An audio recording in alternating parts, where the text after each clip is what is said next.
Okay, we're on. All right, I'd like to go ahead and call this into session. If I can get your attention, please. If I could have everybody's attention, please. If you want this meeting to continue, everyone needs to quiet down so we can start the meeting. They're ready. They're on. All right, guys, I'm going to go ahead and open up the Tuesday, September 2nd, 2025 meeting. I'll start by saying I apologize I wasn't here last meeting. I was not a bit, but quite a bit under the weather, so I apologize about that. But if you would, all please rise and say the Pledge of Allegiance with us. I pledge allegiance to the flag of the United States of America and to the republic for which it stands, one nation, under God, indivisible, with liberty and justice for all.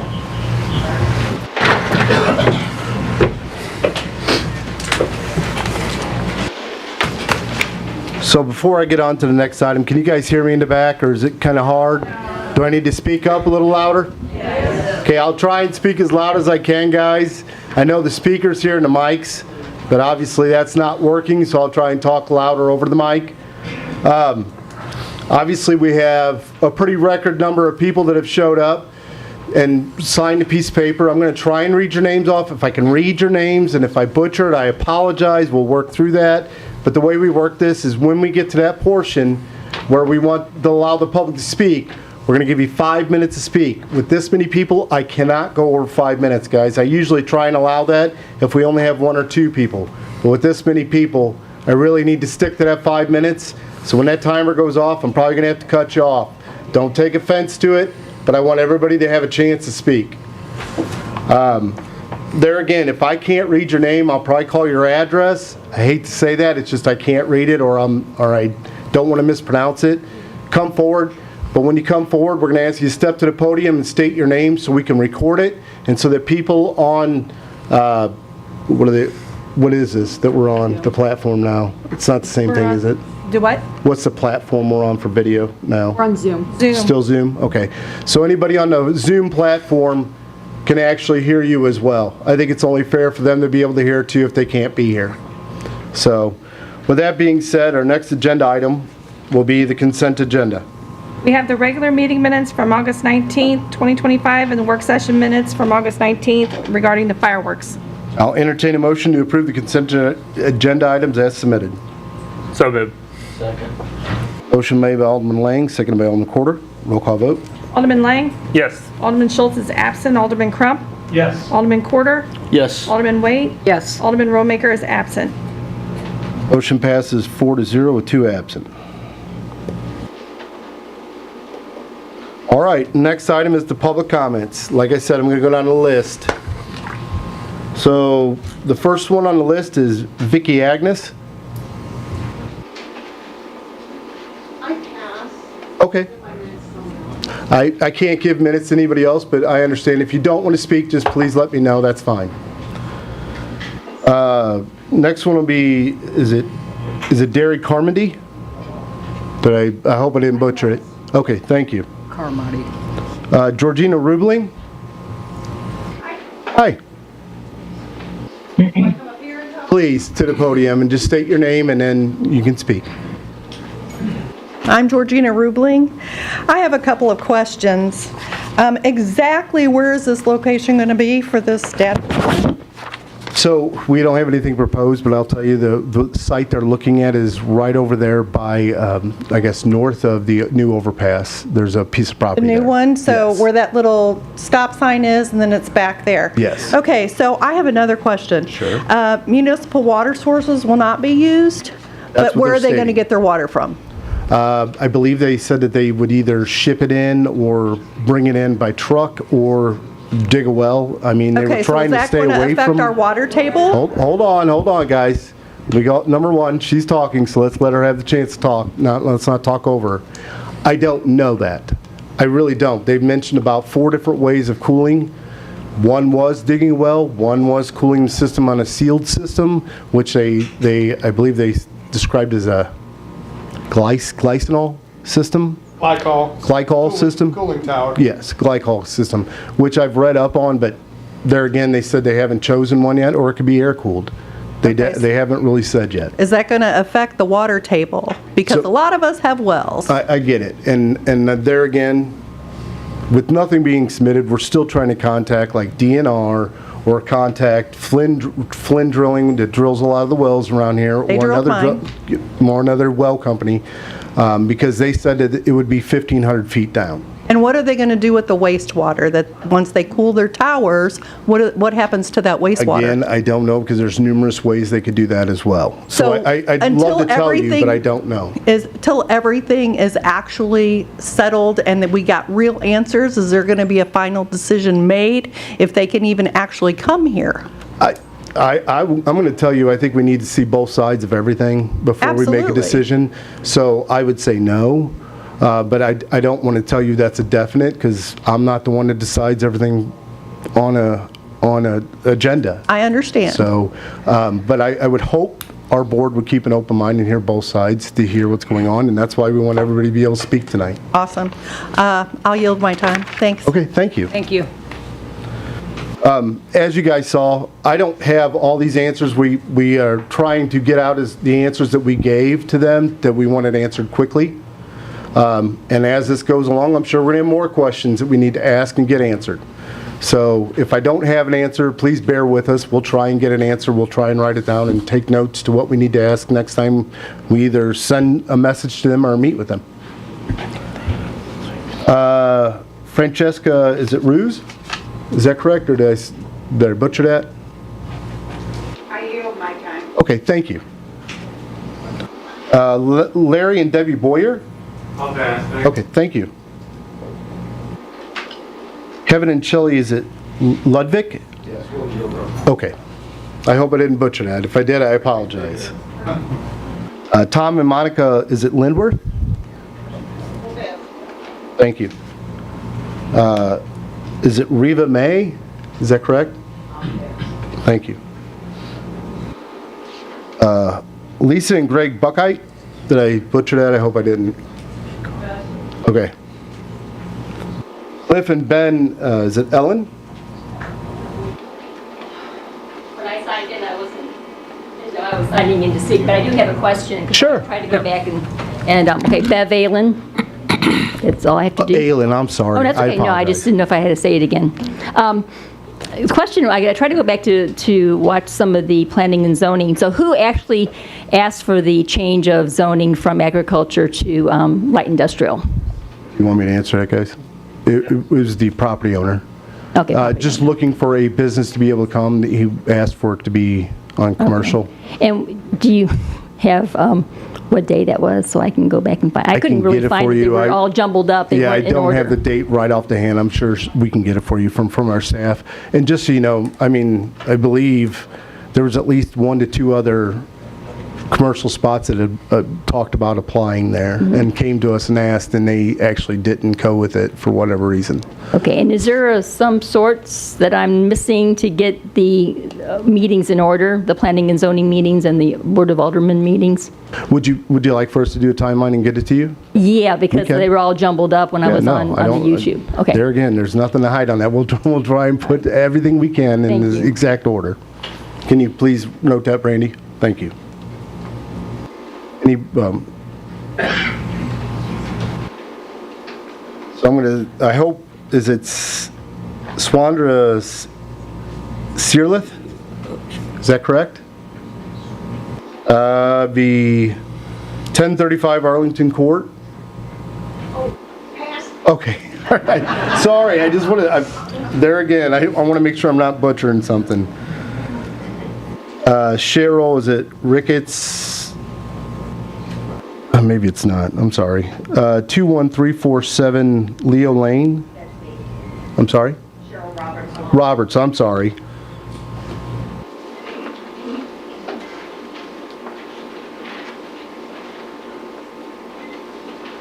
Hi. Hi. As some of you may remember, I addressed the board before with some concerns that I had. One is the annexation. The way I read the Missouri statutes, the land even though it's voluntary annexed in, has to border city property. But the city property that you're saying it borders is actually a right-of-way. And it's my understanding that right-of-ways do not count for annexation to property. So that would put that property as an island out there. Our property borders on two sides. We're one of the major borderers. We received no notification of annexation, of rezoning. I know of 3 other neighbors, the Bishops, Dr. Tapmeyer, the land zones, they were never notified. We had no idea this was changing. And then letters were sent out to some people. Mr. Heath, the property owner, sent 2 letters to himself, which seems inappropriate. It's also my concern that only a percentage of the property, if it was annexed in, could even be considered city, which I believe is 15%. But again, that annexation is going on a right-of-way property, and I don't believe you can do that. Also, in checking, it seems that data centers are not considered light industry, and I believe that property was zoned as light industry. They should be in heavy industry according to their unique infrastructure, their power needs, their potential noise, and the visual impacts. This center will basically border up to the very back of our property where we have our homes, our animals, everything. In my mind, it looks like we need to see if the zoning and the annexation needs to be thrown out because it was not properly presented or addressed. Thank you, Mrs. Roberts. Thank you.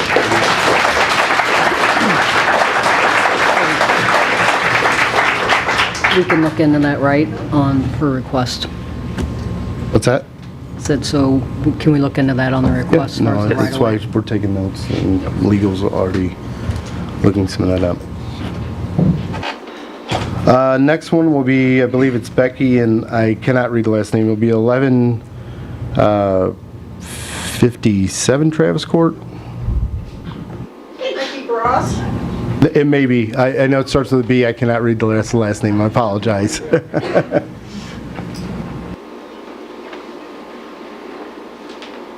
I'm really not from Warren County, I'm from St. Charles County, but Okay. they tried to pull these 2 data centers down in St. Charles City. And so there was a large outpouring of people against this. About probably a week or so ago, there was 1,000 people. We the people don't like what some of the government is doing. I'm not saying anything bad about anybody, but we the people are being taken for a ride. Yes, it's going to create jobs, but then who's going to get stuck with all the electricity charges, the water, the diesel fuel that's going to have to be put on the ground? I just think that we the people are being taken for a ride, and I hope that the people of Warren County stand up for it. Okay. All right, stand up against it.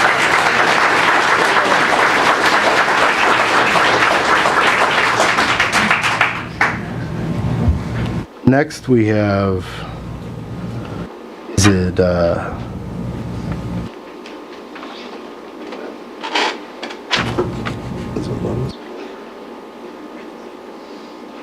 It looks like Lane. 612, looks like, Some Handover Lane. or Friedlawn Lane, is there Laird or? Lane. Lane, Possibly off Lois. at 612. Okay, sorry. I know a lot of people do kind of scribble it when they come in, and I apologize, I'm trying. Was it Lois? Is it Lois? I apologize. Okay. Mark and Vicky, and is it Cords? Is that correct? Yeah, pass. Okay, thank you. Pam Everton? I'll pass. All right, thank you. Linda Campbell? I would pass because All right, everything I wanted to answer. I'm sorry, what? Everything I wanted to ask, you didn't have an answer for. Oh, okay.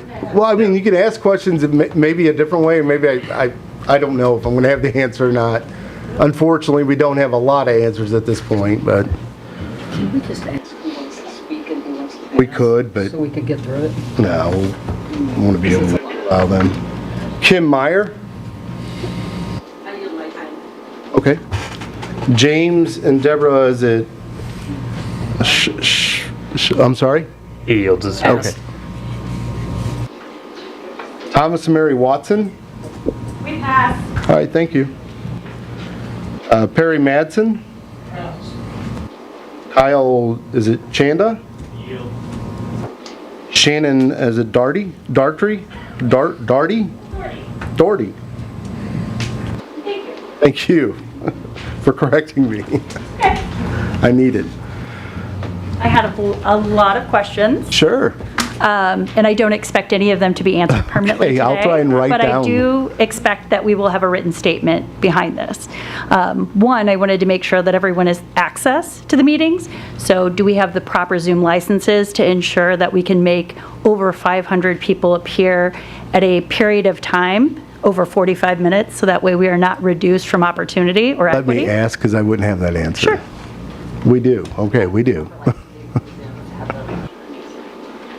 Well, there's different types of meeting, but is it something that will hold thousands of people or only a small portion of people? I don't know. I think it might be up to like 200 or 500. I'd have to double Okay. check that license. So I think it would be beneficial, considering the community here coming out, that we review the equity of opportunity to participate both digitally and in person.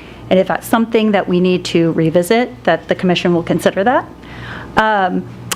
I know that this is an overall proposal, but there's a lot of questions I would have. So this specific site is being proposed near another site in Montgomery City, which is far larger, correct? Oh, no. So thousands of acres potentially will have a data center not that far from this location. So the question would be, why two locations? One much smaller and blocked in would go in this specific space when we have a larger facility very nearby that will be built. Is there a member of government, board, family member, friend, or with an adjoining, adjacent, contiguous property near of this commission, of this government, of this county government, or of a contractor? That's something you'll probably have to find out. Are you just asking if one of us have land by there? I do Not just you. I'm Well, asking any of us. all entities of Warren County government, as an employee or as a board member, if any attorneys, any friends, family. One of the problems that we had at St. Charles County is that the mayor had a family member and a personal interest in the physical geographic location. So we would need clarity around that. Well, I can tell you I don't. Understood? Nor do I. No to me. Sure. And like I said, some of these questions you'll have to review because I'm asking on behalf of the entire county city representation. You're asking for St. Charles County, not Warren Nope, County. I'm asking for Warren County. I know, but you're from specifically. St. Charles. Nope, I'm Okay. of Warren County. Okay. So Three properties. I could tell you, I can answer, we can answer for this board. I can't answer for any other board. And that's why I asked that it is written down and commented. Are there any tax increment financing specifically tied around this nearby space or future endeavor near this on the master plan for the next 10 years? So the only, if you're asking for if there's any type of tax break that's being given to the property or the land, it was something that was set in 2000, I believe, 17 by the state of Missouri. It was not by municipality, and no, nothing has been asked of us. And nothing by county? Is No. a special interest or a neighborhood improvement No, because the county would have district? to ask us, and Okay. they have not. From confirmation of right-of-way, I know someone asked earlier, can you tell us exactly where that contiguous property is that would allow this to be adjacent or involved in this project? Well, I would say on that answer, we would probably need to refer to our legal staff if that's exactly how it's perceived or what it's put into. So I guess I don't fully understand the question. Are you asking us to the annexation or to the... As to the annexation allowing for any change, was this property touching a county property other than a right-of-way? A city property. Yeah, you so mean. we're focused on the property. city, and it bordered the city property along the right-of-way. It was already a county property. It was So asked to county be annexed turned into into the city. city. That's why I want to make sure. And then the city was a right-of-way only, it was not a contiguous property larger than the right-of-way footage? It was connected to the right-of-way, yes. So not a property of self-standing other than the right-of-way. The right-of-way was part of the city. Correct, there's no acreage beyond just the right-of-way, is what I'm saying. There's no building, there's no outpost, there's no physical exhibit other than a right-of-way. To my knowledge, yes, that is correct. Okay. So from an ESG standpoint, we know Weldon Spring didn't go well, and there was no plan of action for remediation of the land. And if something were to happen at this physical site, is there any remediation actions that have been developed that are being shared? Because as we know, even though this is being as proposed as a small site, the renderings, the physical power, et cetera, all lean to a larger facility, or maybe a first version, second version of a facility? So I think the fair thing to say is nothing has been proposed so far. Thank you. Thank you.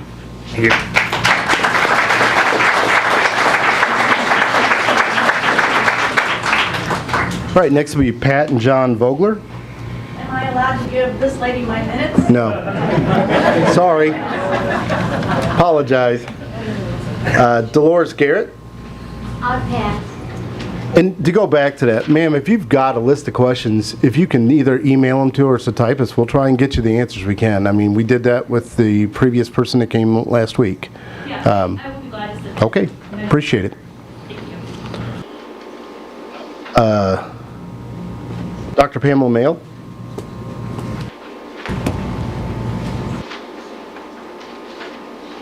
Hi. Again, Dr. Pamela Mail, and I just want to go on record as having expressed concerns. We're talking about a data center, but what I see really lacking is real data.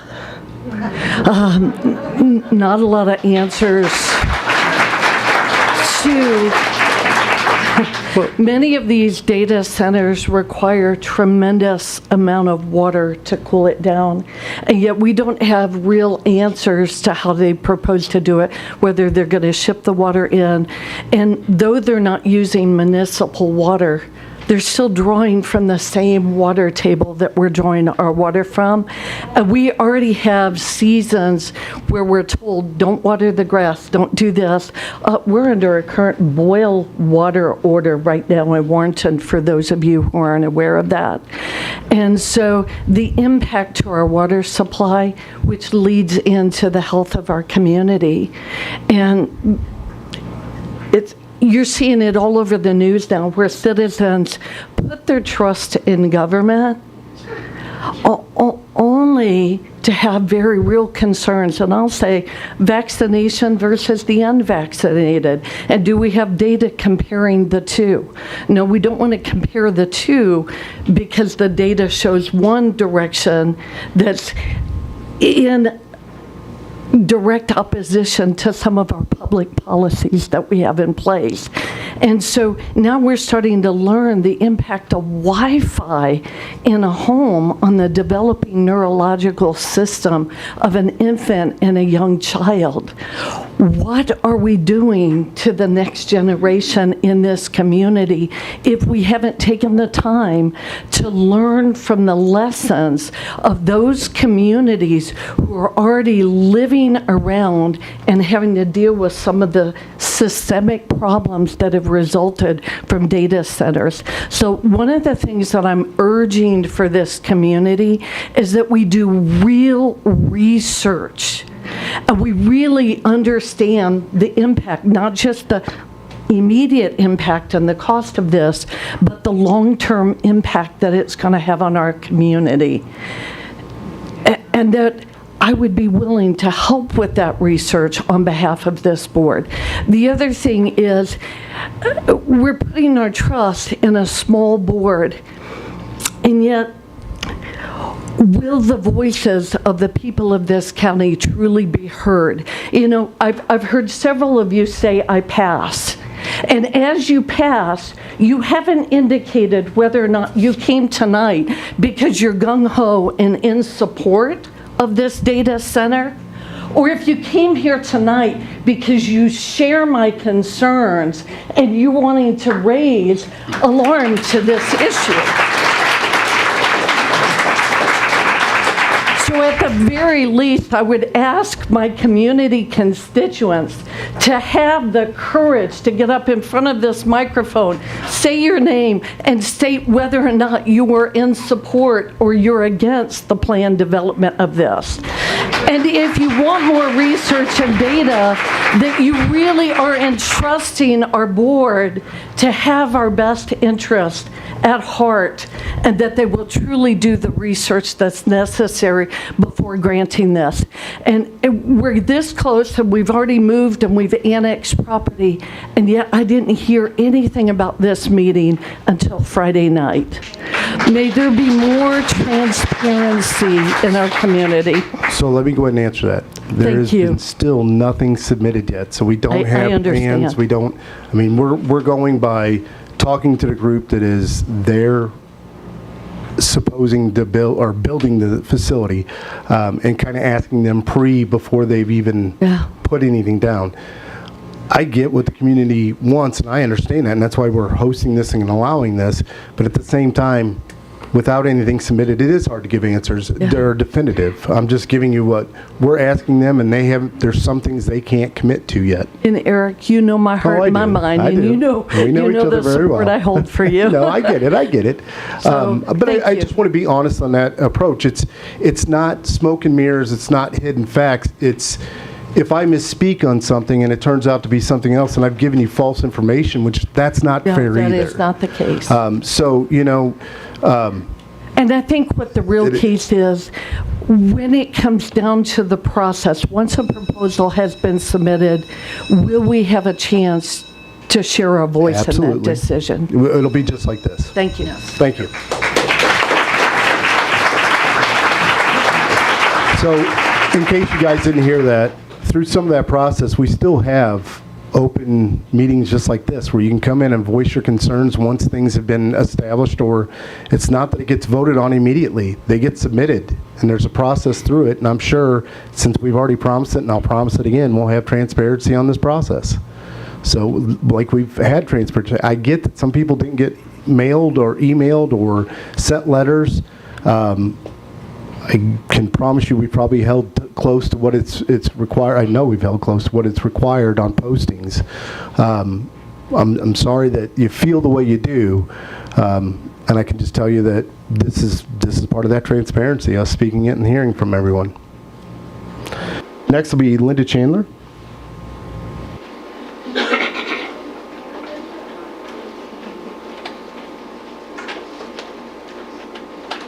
Linda Chandler.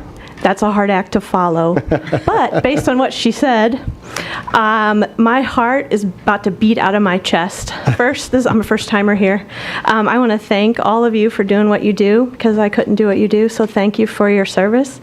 I am concerned about the data center. Okay. And I haven't done the research, but what I have seen and heard so far, I'm just concerned. And so thank you for paying attention to the future for our health and for our community, water, all the things that would affect our community moving forward. So thanks again for what you do. Well, thank you.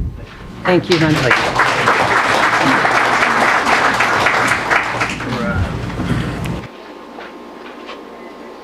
Next, we'll have Julie Knoll.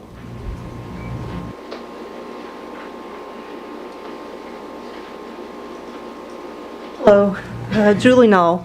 Everyone who's come up so far, thank you for your good questions, and thank you for the responses and for putting the meeting together.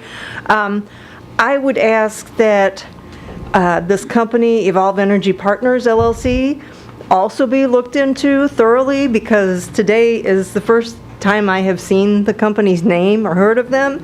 And so I haven't done any homework on them myself, but I do think that their track record should be looked at. Do they have data centers in other locations? How are those going? What impact are they having? And so that would be my ask of the board. Hey, thank you. Thank you.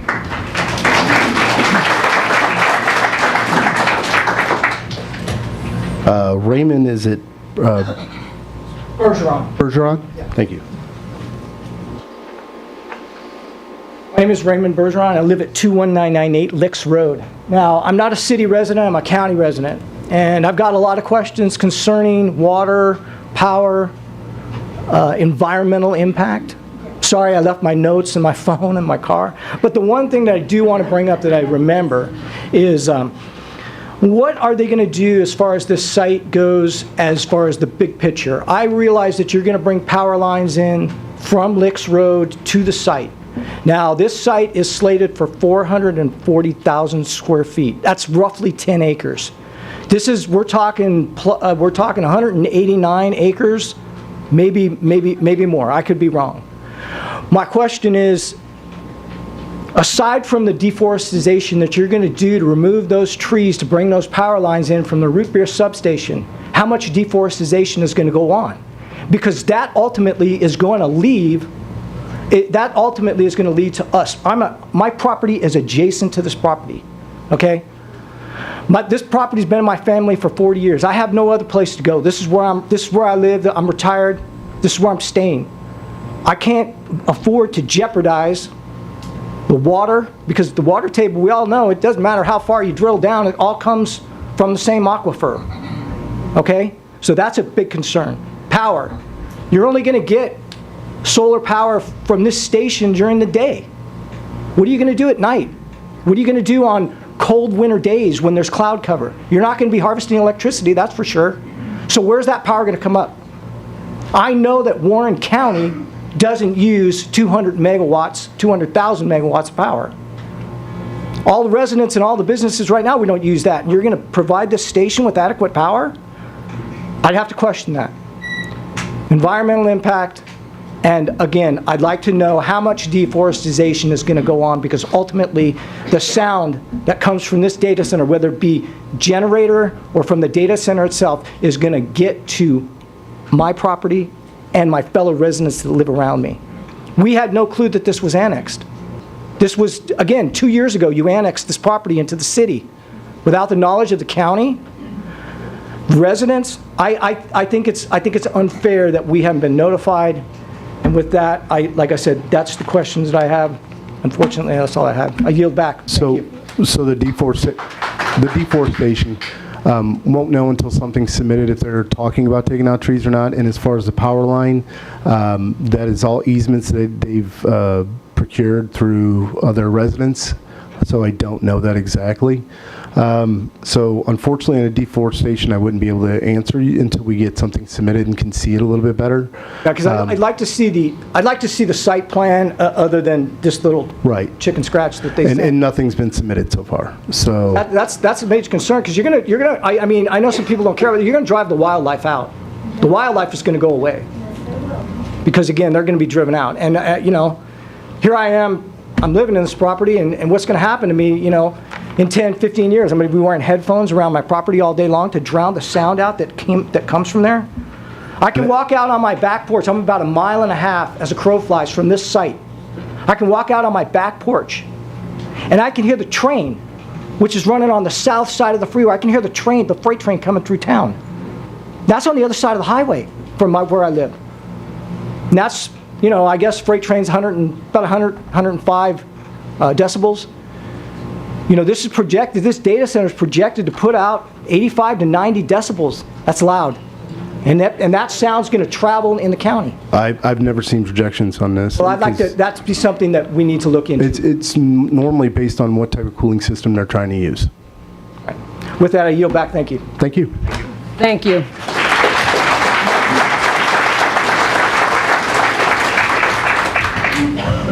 First name, I'm sorry, I can't make out, but I think it's Oaks or OCHS. Ox. I'm sorry. Do you want to pass? Okay, thank you. Weymouth Brown.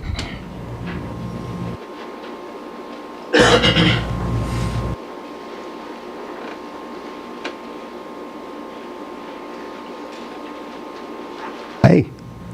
Long time no see. Yes. Weymouth Brown. I hadn't planned on talking, but I come from this on an environmental part, which is before my family moved out here to Warren County in the late 50s, early 60s, I lived in an area of St. Louis that you might know about now. It's on the news. It's called where they buried the Manhattan Project barrels in the Clearwater Creek. I am now part of that lawsuit with the federal government, and that is what happened. We played there as children. We did not know that the park we played in was awful from the Manhattan Project. We know what is here. We don't know what the future is going to do to our ground. And they're going to have to do something with the water. You cannot tell me there will never be an accident. There will never be a spill somewhere. And that's what's going to affect our children and our grandchildren in the future. And that's my concern, is we mess with the dirt and you've lost everything. You can't grow food on it. We've got enough with these solar fields because they're already killing our ground. And that's my only thing, is the dirt. Thank you, ma'am. Thank you.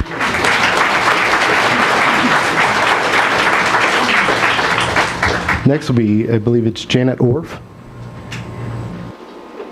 I say that right? Okay, thank you. Thank you. I believe it'd be Tricia and Kaylee as a DeVell. Here. I oppose. I pass, but I oppose. Okay, thank you.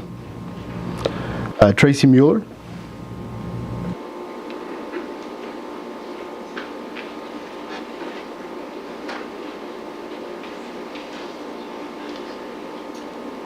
Tracy Mueller, how are you doing? Good, how are you, ma'am?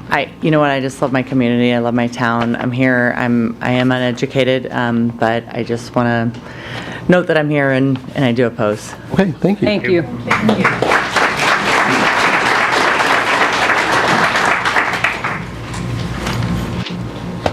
Next will be Jeff, and I'm guessing it's at 610 Meadowview Court.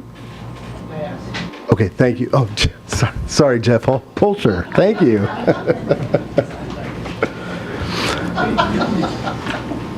Jennifer, is it Barhoney?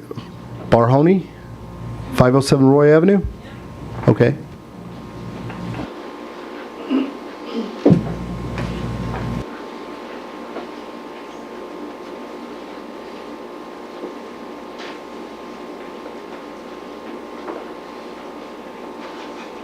Jennifer Barhami. I used to hike in the woods a lot. I spent a lot of time outside. I love wildlife. I love nature. My family has owned 40 acres in southeast Missouri and Wapapello. The neighbors, there's 3 unrelated women that all have lupus, including my neighbor. So the issue here is they all have those great big huge central power lines all in that area, and they're huge. So what do they all have in common? It's not genetics. My other thing is I have 2 cousins, or actually multiple cousins that went to school in Walden Spring. Francis Howe. They used to go through the school district with guys in white suits and Geiger counters, testing the water fountains. Is that what you want here? I have another friend in Hazelwood, you know, the runoff. She had a double bilateral, both breasts removed, cancer. So you have people that lose their lives. You have people that are so sick they can't do anything. Their lives are basically over while they're still breathing. Ask the questions, because if you don't ask, nobody's going to care to. And I'm so glad to see the turnout that we have here tonight. You know, if we don't say something, it's just going to go in without any of us doing anything. The other thing is, we'll talk about autism. I'm a highly sensitive person, and I run orders out in the top power line roads. I hate being on those roads. I can feel the electricity coming off of that. And by the time I get home, I don't want to do anything, because I have to find me and recenter my body. Because, you know, say if you have an autistic kid living out there underneath of one of those power lines, or next to this place where they're going to take a beautiful piece of ground and turn it into electricity and water. So what happens whenever those little kids can't sit still? They stop functioning. Is it going to matter? You know, what if that's one of your kids? What if it's one of your grandkids? If you don't care, we got issues. Thank you.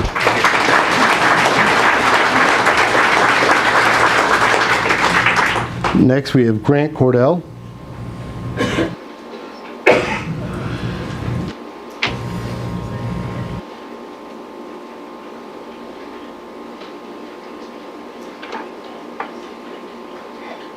Hello, Mr. Schluter. How you doing? Doing good. A long time no see. Yes. I actually wasn't planning on speaking. I thought I was signing in just to be here. But I do have a couple of thoughts just wanting to share. I mean, I think that everybody's brought like a lot of really good points. You know, I think that we would all agree that nobody wants to see an EPA Superfund site. They're at our wonderful new roundabout that we have. You know, I do think that, you know, like naturally we should take those concerns very seriously, you know, depending on the type of cooling system used. Are they sinking a well? Is that cone of depression caused in the aquifer? Is that going to negatively impact neighboring property owners and their wells? I mean, I'm not an attorney, but I do believe that there are some sort of legal recourse if your well goes dry because of this plant. Don't take my word for that and don't hold me against that. But, you know, I will say I do have a cautious optimism about the project. You know, I think that the part that perhaps isn't being spoken enough is that, you know, I was looking through the questions that you had asked in their replies, and it looks like they may be bringing 300 high-paying jobs to the Warrenton area. And, you know, as a young guy who has friends who are looking for jobs, a lot of times having a very difficult time finding well-paying jobs, I happen to see that opportunity as, you know, being a potential benefit, you know. And I know that sometimes, you know, they'll say, hey, we're hiring local, but how do you define local? But at the same time, I mean, I think there is an economic impact that is worth, you know, paying attention to. And, you know, it's just something I haven't heard it on the record tonight, and I thought I'd just bring that up. You know, so, yeah. I appreciate it. Yeah, not a problem. So. Thank you. As long as it's not a Superfund site, I'm pretty good. I agree. All right. Thank you, Grant. Thank you.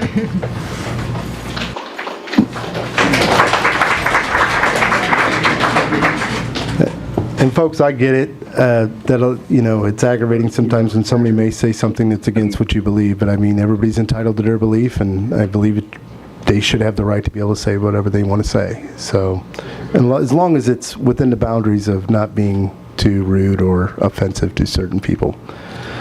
A Jane, is it Raleigh?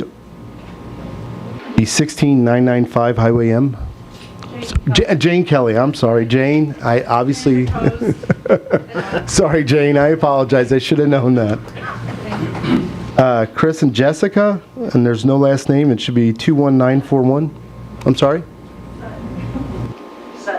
Sutton? Okay. I'm not going to go all the way up there, but I wanted to kind of expand. We oppose, obviously. I want to expand on what they were talking about, the noise. I'm one of these people that the solar fields have ruined my life because there's a frequency of the noise. I can no longer go outside, enjoy time on my deck that we're still paying a mortgage for because of this type of thing. And this situation feels very much like the same thing that was pulled in that. Now, I understand that was a county issue and not a city issue. But look at that. Talk to the people and they're not even done by my house. I can't see them from my house, but I can hear them non-stop. That was not disclosed to people who were purchasing property out there. I don't know if any of those people are here. Me. Okay, because I know that we had seen that. That wasn't disclosed. So when you ask us to trust your transparency, we're trusting previous actions. That's just my opinion. Fine. Fully understand.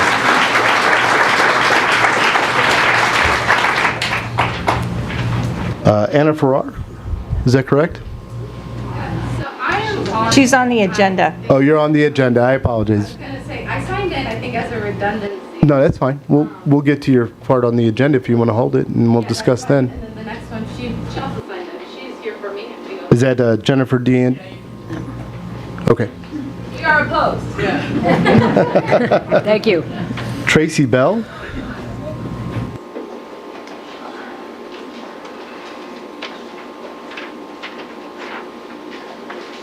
Thank you. Good evening. My name is Tracy Bell. I'm a resident of the county, not the city.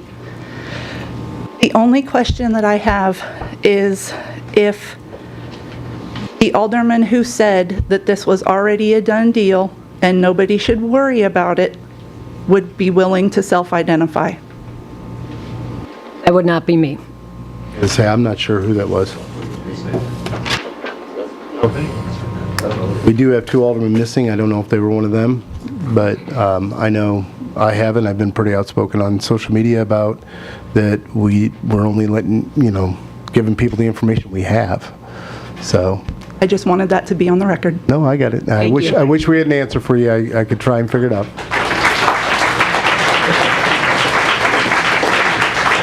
Next will be Donna Reve.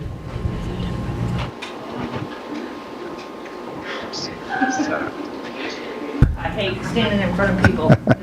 You're fine. They're all behind you. I'm doing this because Pam Mail made me feel guilty. So my name's Donna What? Reve. She would never do that. And so I ever. am very, very concerned For our children, for my grandchildren who come to visit me. I'm very concerned because I live across the road from the solar field. I can tell you to please investigate this company, because I have talked to the neighbors who have done this deal and are very regretful. Nothing is said, nothing is done what has been said that they would do in the contracts.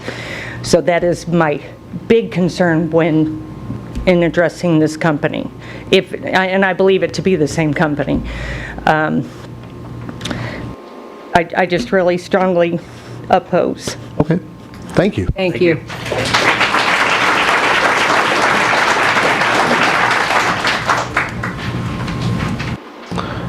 Next we have Leah Bird. Is that correct? Thank you. Thank you. All right, the next ones I'm going to go by address. Be 29198. I believe it's Haley. L'Oreal Harbor. Okay, thank you. So I am L'Oreal Harbor, and I thank you all for being here tonight. I thank you, Transparency, and I urge you to keep it up. I am not educated in this type of thing at all. It is not my wheelhouse. However, a quick Google search tonight turned out that in 2024, there were about 5,000 and some change data centers across the United States. Pending, coming out of the ground, in process, right now there are 4,700 more across the United States. So another quick Google search told me that unless it is a huge million-type acre concern, that the average amount of people that it takes to maintain these facilities is between 24 and 45. It was well under 50. We're not talking about new jobs. A friend of mine worked for GE. We got hammered one night. He said, yeah, we built this place up in Minnesota. We had to change the laws to get to build the place. We had to promise them that we'd hire 200 people. They never said local people. We transferred 200 of our own people into the new facility that town paid for us, General Electric. They can't be trusted. So, I would just urge y'all to watch this every step of the way. You know, there's nothing, I also checked into, it's like, all right, so if it's a data center, why isn't it a crypto mine? And the answer is, well, of course it could be a crypto mine. 4,700 new projects across the United States. You think there's not a ton of money that people are speculating on here? Bradley, you're the city attorney? Is the city attorney here? Yeah, I'm the assistant city attorney, yes. Perfect. So the issue with the annexation being along a right-of-way as opposed to sovereign property, can you speak to that? So after re-looking at it, there was property that was in between the right-of-way and the annex parcel. But to the extent of not being extremely familiar with the annexation process, this specific annexation process, I'm not going to speak to that. Okay, so will you be looking into it, however, now that you're aware, as a civic duty, will you be looking into it? Oh, yeah. I will Definitely. review what the mayor asked me to review. Perfect. Yeah, we will be looking into it. Great. Thank you so much. Y'all do the right thing. Thank you. Thank you.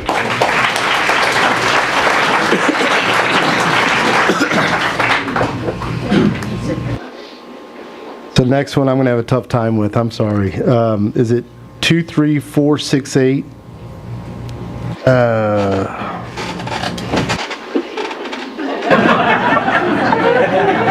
Come up with it?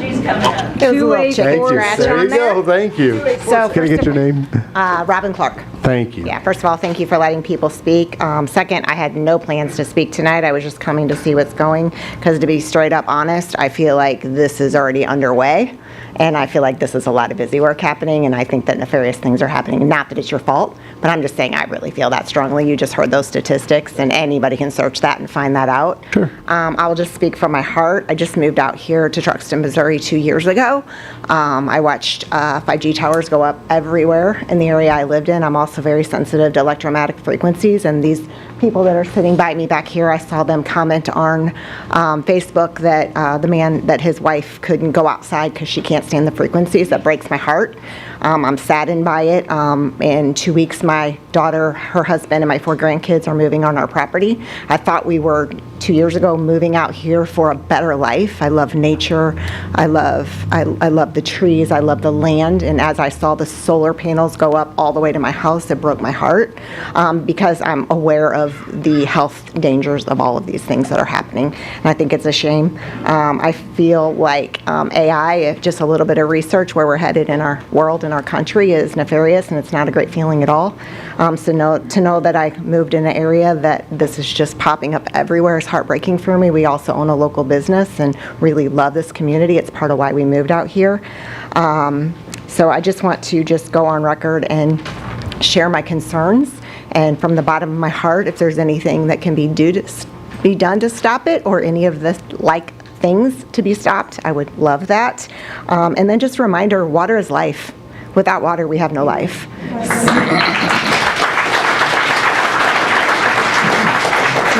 Water is everything, right? There's so much research done. If you speak love and you respect the water and you speak to the water kindly, like there is life in water, and we're messing with our water table. And that to me is frightening because we can't undo the damage we're doing to our land everywhere. What is this going to do for my grandkids, your grandkids, everybody's grandkids, their kids? What happens to the next generations if we keep ruining all this land everywhere that we're doing around here? There's no farmland left. There's not much farming left in our country anymore. We're shipping in food from everywhere. We need to take care of ourselves. So from the bottom of my heart, I just hope and pray that anything can be done. Please help us. Thank you. Thank you.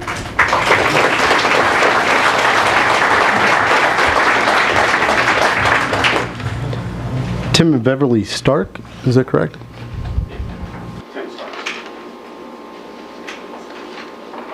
I want to thank you for letting us be heard. I don't know if this is far enough down the road where what we say doesn't matter today, but I still want to be here as a subject matter expert on the project.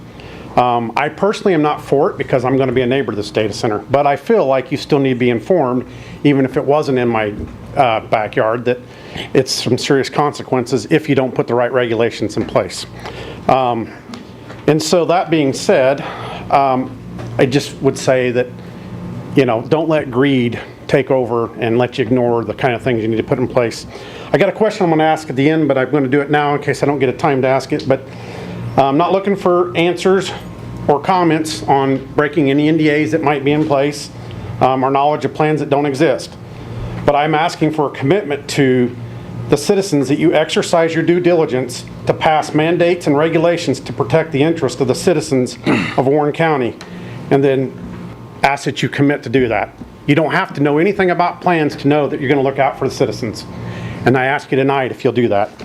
I'm going to go into some things here. Like I said, I've got 20 years experience designing data centers, working in designing the infrastructure in data centers for the government. I've been in a lot of large government data centers. Got a lot of experience with power plants too.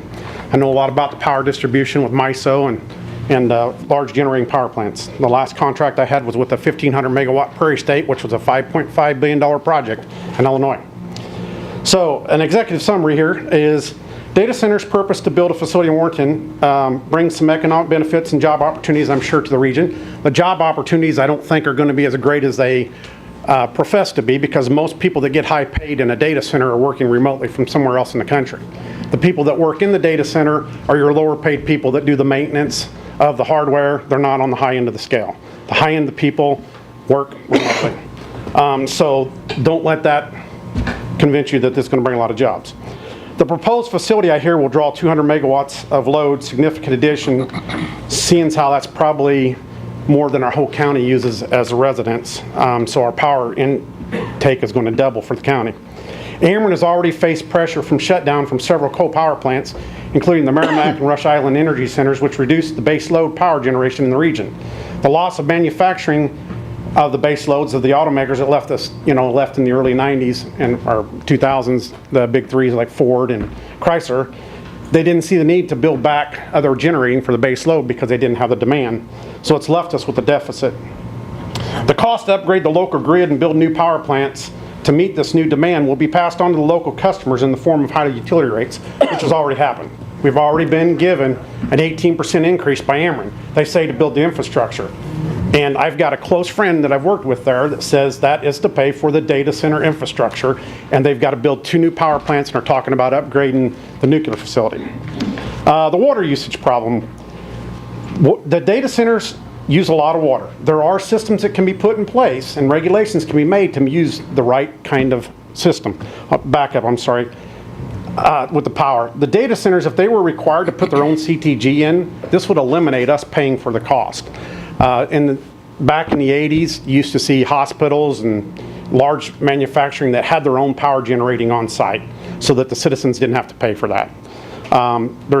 They can easily put their own CTG in and do the same thing here instead of us having to pay for the power plant being put in. As far as the water, there are systems that's put in place for the cooling that can eliminate the water usage, but there's still risk of contamination because the recirculation systems have to have chemicals put in there to keep the pipes and the stuff from corroding up, and there is risk of contaminating the aquifer that it goes to, which would contaminate the city aquifer if it's not properly done right. And people say that, well, they put the stuff in, it will be done. How many times have we seen government do things that something isn't right, the wrong chemicals isn't regulated, and it contaminates the well? So I just ask you to make sure that the right regulations put in place if you do go forward to prevent this kind of stuff from happening. Don't let the companies come in and tell you how they're going to do things. You have the ability as a county, or as the city and county, to put regulations and mandates in place that stops these kinds of things from happening if you don't let the greed override. Just call for responsible ability to also put maybe some kind of a remediation fund together so that if there is damages or people need to be reimbursed for things or properties bought out if they choose to sell, that this company would have to come forward with this and have a fund put together ahead of time too. There's many things to go over with this. I don't have the time to do it, but then again, I ask you, without knowing anything, will you guys commit to protecting the citizens of the city? I think equivocally you say yes. Thank you, Tim.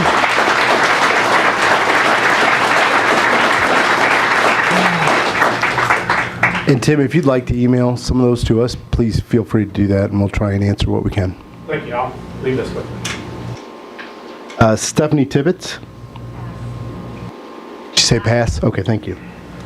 The next one is 22842 Grand Meadow View, maybe?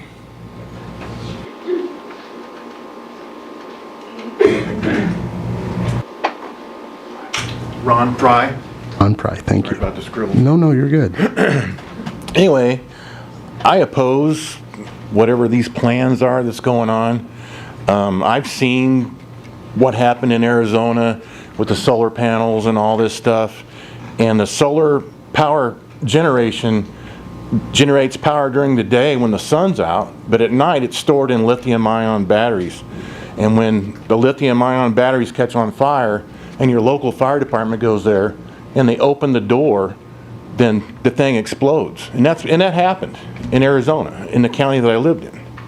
And it killed 2 firefighters. So if this is going to go through, we need to have the equipment, and the firefighters need to be trained, all specialized training to do this.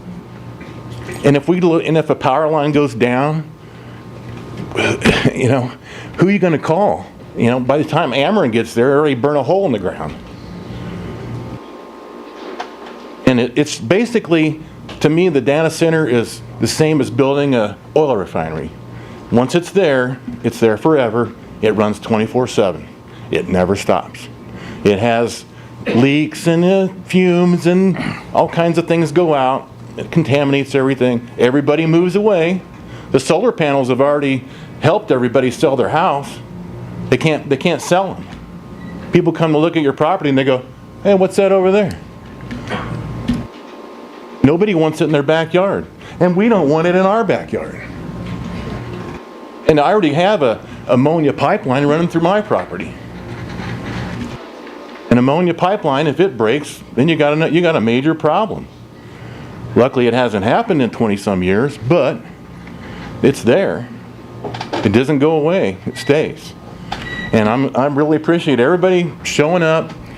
And I don't know the answers, but I know that Times Beach has a lot of property and nobody lives there. And that would be a great place to put something like that. Thank you.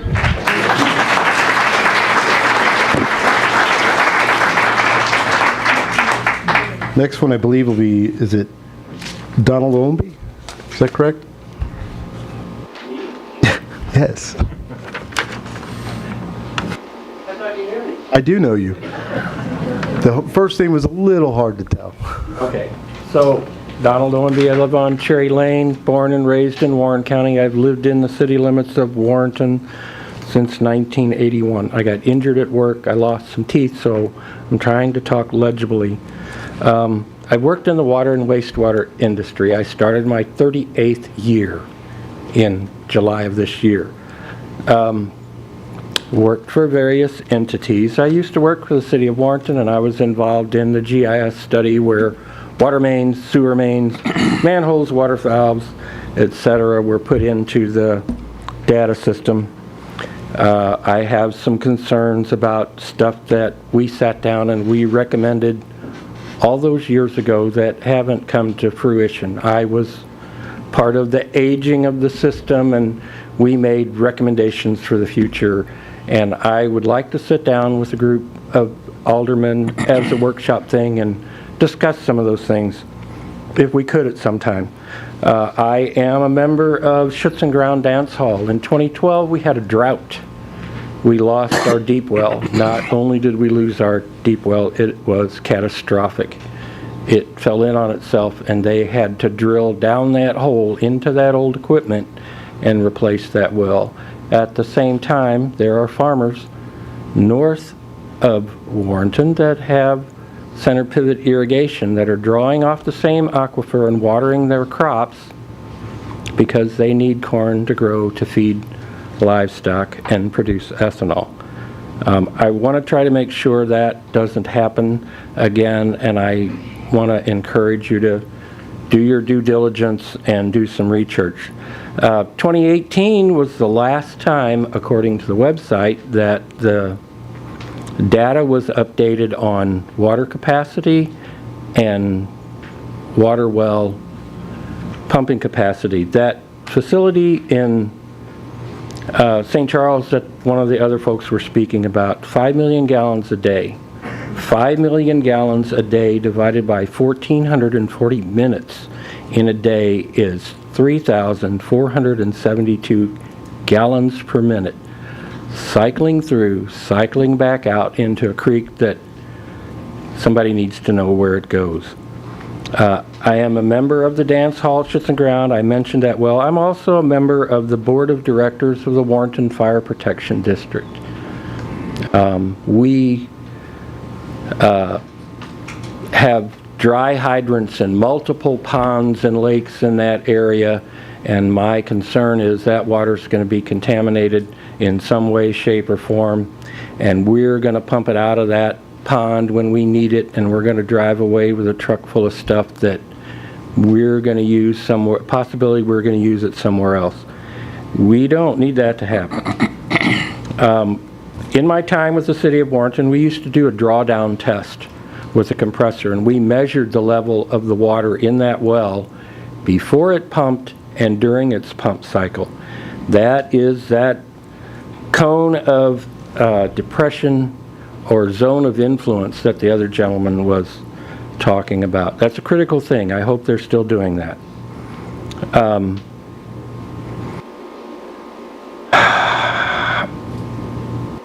Let me flip to the next page. Oh, let me stop there a minute. Ferrous iron and ferric iron are two different things, and ferric iron on your consumer confidence report is not a contaminant. It's a recommended test that DNR does.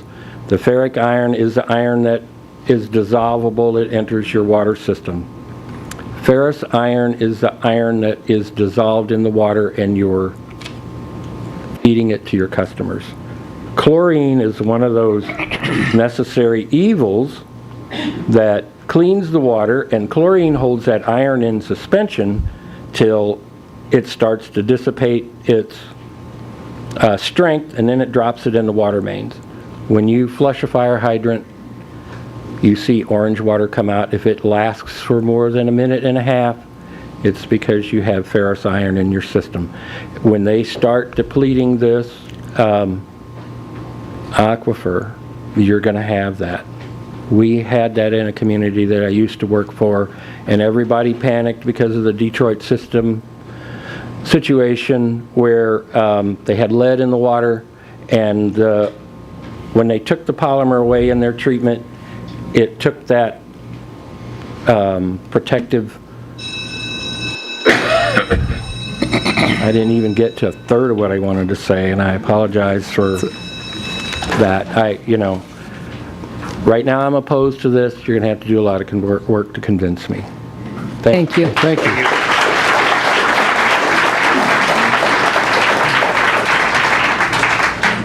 I believe we have Ted Meyer.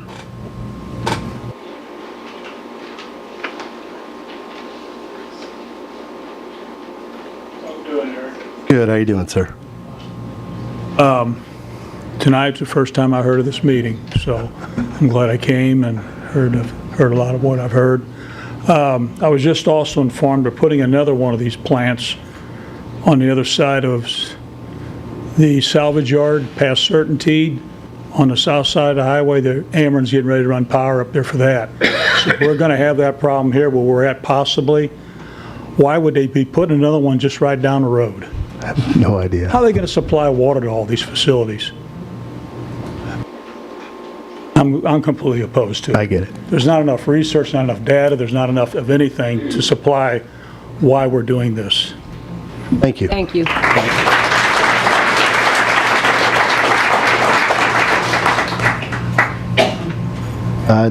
Next we have Rick Caros. Okay. Cheryl Caros. My sign is my voice. Okay, you got it. Thank you. Bowman.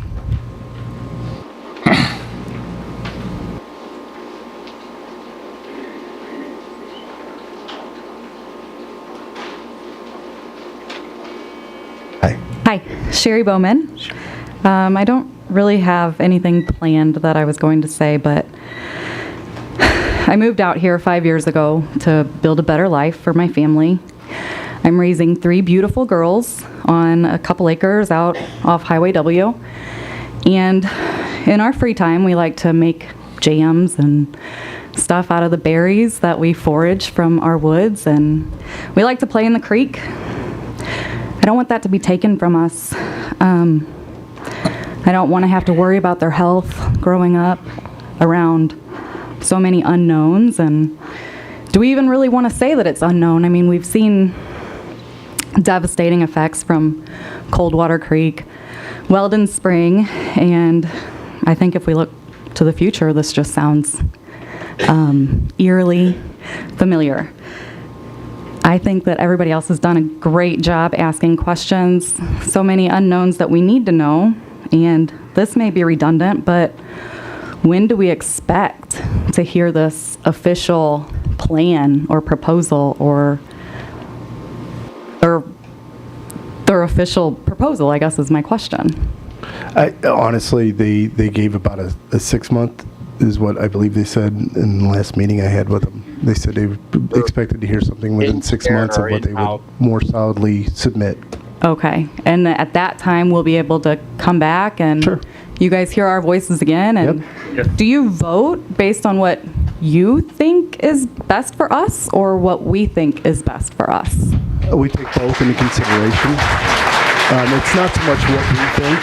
I'm sorry, I can't hear you. It's not so much what we think, but we do take considerations of what people email us, speak to us about, and, just in general conversations with people in the district or people in the county. I mean, I think each one of us talk to people outside in the county as well. Okay. I pray that you make the decision in the best interest of all of us and what we want. I appreciate it. Thank you.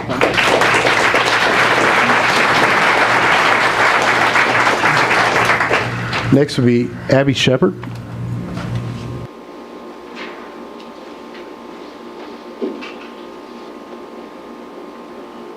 Did I say that right, or is it 2413 Santa Maria Drive? Or Joe Shepard? All right. Is it Misty Melson? Hi, I'm Misty Melson. I currently live in St. Charles County. I'm here because I am opposed to this, but I'm also here because I need education about it. Okay. I plan on moving here. I am having a house built here. I'm planning on having my forever home here. I'm planning on having my children come here. Again, I'm here for education to understand why we're doing this. I work on a computer every day. I think about a data center coming and, you hear people saying, oh, it's going to be so much better. It's not going to work either. So I don't know why we want to do things like this. People are talking about their water. I don't want my water to be contaminated. I don't want my family to get sick from something like this. So again, I want to thank you guys for what you do. I want you guys to please, you're hearing so many people who are opposed to this. So please just, think with your heart and fight for us. This is something we don't want to see. So thank you very much for your time. Again, obviously I'm opposed. Thank you. Thank you. Next will be Rebecca McCord.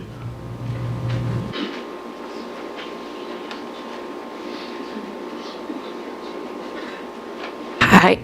Excuse me. Sorry. That's all right. Rebecca McCord. This is my first time ever coming to a meeting like this, so thank you guys for allowing the opportunity for that. Absolutely. I just wanted to come up here on record and say that I am opposed to this data center. I'm not as educated. I think I kind of second that. I wanted to kind of be a little bit more educated of how everything was going to go, but I am opposed. Thank you. Thank you.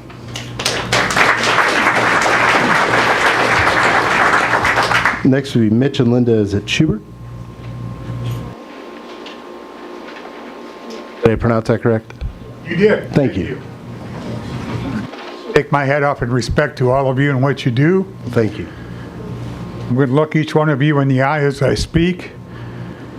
I really wasn't prepared to speak, but in listening to my fellow citizens here tonight, I'm just compelled to look you in the eye and remind you that you were elected by the people, for the people. You're hearing what these people are asking. They're asking them some very intelligent questions. We trust that you're going to do your due diligence in researching and asking the questions and doing the things that need to be done. But at the end of the day, I know you have a conscience because you sit before me as human beings. I pray for you because my God tells me I should pray for you. Whether I agree with what you do or not, I pray for you. And I have no personal vendetta against anybody. I don't know several of you. I'm acquainted with a couple of you. So it's nothing like that. But I want you to hear the people that have been speaking here tonight. The people are making their voice known. You are their elected representatives. It is incumbent upon you not to look at just the almighty green dollar and what you think that might come in. This is community. This is where we live. This is where we work. You're here just like we are. We don't want to lose that. You've heard it all. I could regurgitate forever. I'm just asking you to do what you're called to do. What's the timeline on this project? If they get an okay, what's the timeline on it? There again, it would be dependent upon the plans they submit, but I believe they said within a year they would have at least the buildings up. Is that correct? I want to make sure I got that. Is that right, Brandy? Okay. Well, then scratch that if I'm not right. So then my final comment would be, in all due respect, that there will be election cycles coming. Sure. Before all this is done. Sure. Thank you very much. Thank you. Thank you.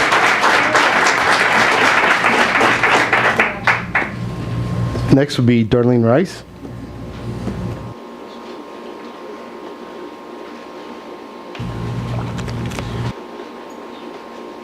All right. Chris Williams. Yield. Oh, yield? Is that what you said? I'm sorry. Okay. Thank you. Hope Fick.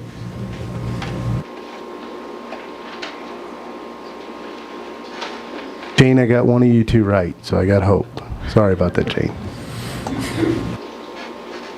I didn't actually prepare notes, but I just wanted to make a couple of comments, if that's okay. Sure. First of all, I'm just extremely impressed.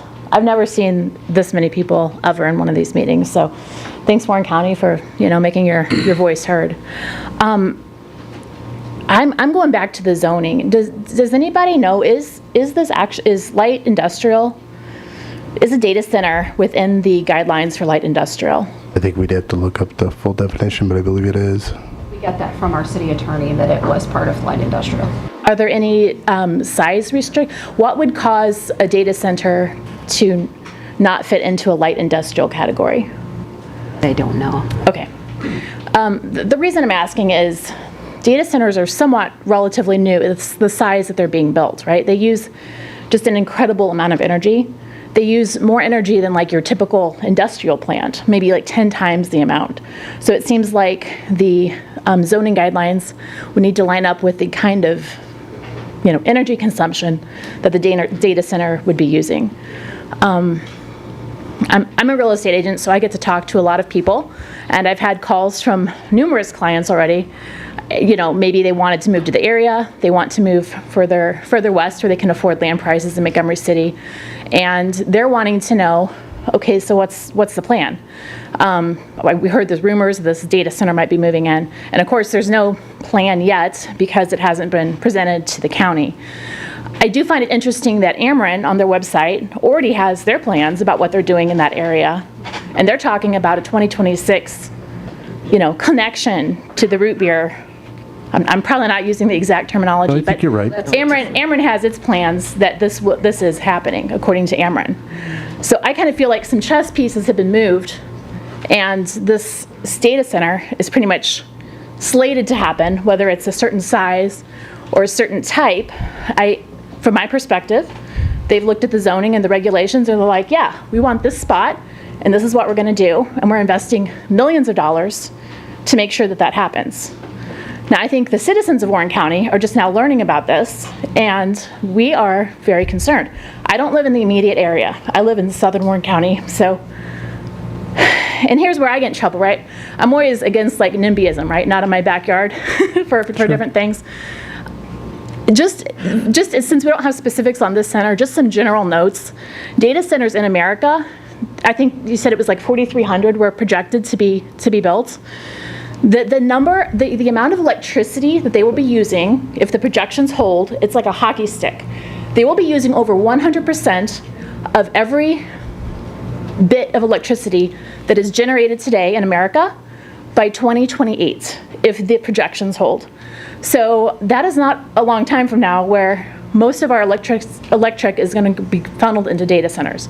This is one of those aspects where maybe this is a good time to kind of put the brakes on it, is this going to be like, you know, asbestos? Is this going to be like lead, where a generation from now look back at us and say, man, why did you guys spend so much dang money putting this system into place? Like, why did you allow this? This is highest and best use, maybe for the landowner, maybe for the company that we're going to be paying, you know, all of our money so they can get established. I think a generation from now is going to say, this was just a crazy exercise in greed. I mean, it is nuts to me that all of these resources can go into one thing that is just going to literally take from the citizens of the area. And yeah, it might bring, yes, on say a balance side is it might bring jobs. I agree. I did some research for the size of center that they were talking about. It would be well under 50 long-term jobs, well under. So you definitely have to weigh the energy consumption, the water consumption, the loss of the use of the land around it, and, you know, is this something that we really want in Warren County? That's all. Thank you. Thank you, Hope.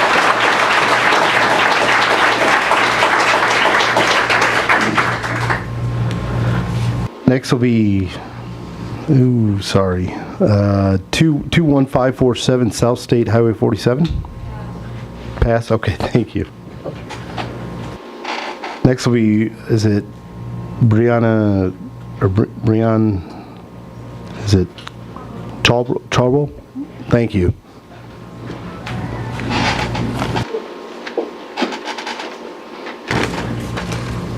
Hi, my name is Brianna. I grew up in Wright City area my whole life.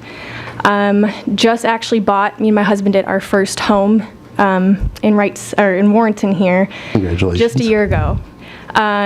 Big reasons we moved out here is we've moved to a couple different states apartment hopping, but we bought our first home here. One, because of wanting the peace, the farmland, the great community, and I will say moving here, we have had all that. And just finding out this news of this that could be happening, I feel is just horrible. We live on Lakes Road. If this was to be built, it would literally back up to our back acreage. We have made and built in just 1 year a beautiful farm. We have a lot of farm animals. I know there's probably tons of farmers here. And just this community, they don't want this around. You know, a lot of people move out this way to get away from the chaos, to get away from all this stuff that, you know, I just, you know, a lot of this stuff that we've seen and researched, and all these people here who have done the research and asking all the great questions. I just really urge you to, if you're religious or believe in God, to pray about this. Pray about Him. Is this the right answers? Is this gonna help or hurt our community? You know, God can lead us. He guides us in this life. You know, and listen to the people here. I know you guys say that you will, and I do believe that. But really listen to everybody here. I feel like, you know, if you guys have looked at some of the videos that have been posted of other areas and states that have built a lot of these data centers, the damage that it has done to the communities and the houses around. The video I watched last night, it's horrible. It would be like a house just like mine that's backed up to it. They turn on their water faucet and it's just drips of water. They have to take buckets of other water to put in their toilet just to flush their toilets. You know, I just moved here a year ago. If I would have known this could have been a potential, we wouldn't have moved here. You know, and that's sad to say because there's so many great people here. I've never felt such a close community anywhere I've ever lived. So I urge you to even watch some of those videos. I mean, it's horrible, and I don't know if any of you guys live around that area where it's being built, but regardless, even if it's in this town, it's gonna hurt any of you in any certain way. I mean, so really just take a step back, you know, pray about it, think about it, talk to more of us from the community, and that's all I have to say. Thank you. Thank you.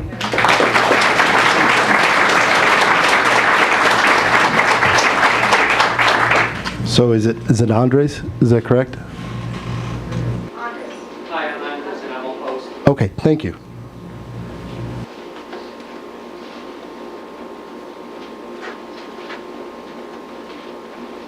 Next, we'll have Brenda Turner.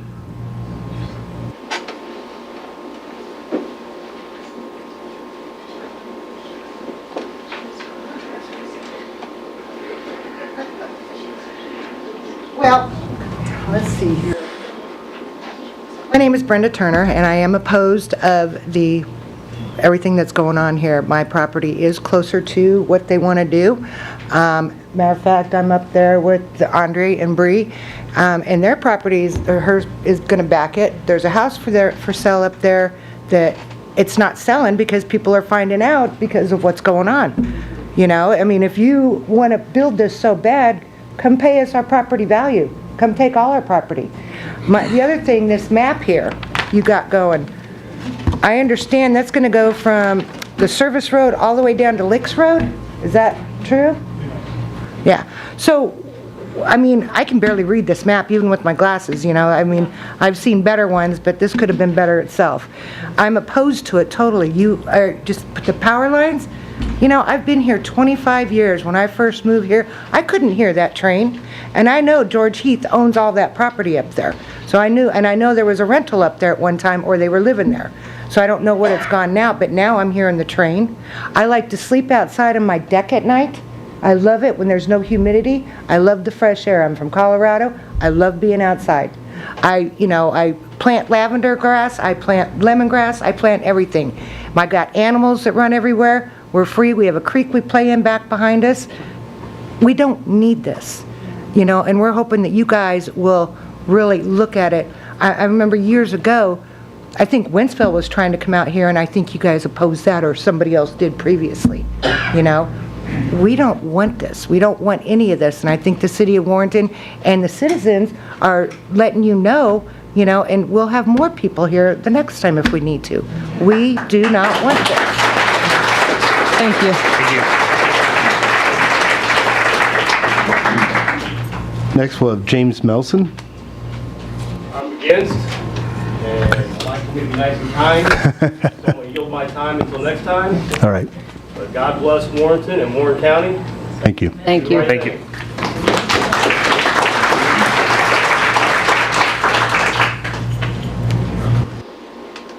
There again, if there's a time you want to grab one of us to talk to us privately, you can do that as well. Gary and Tammy Bray.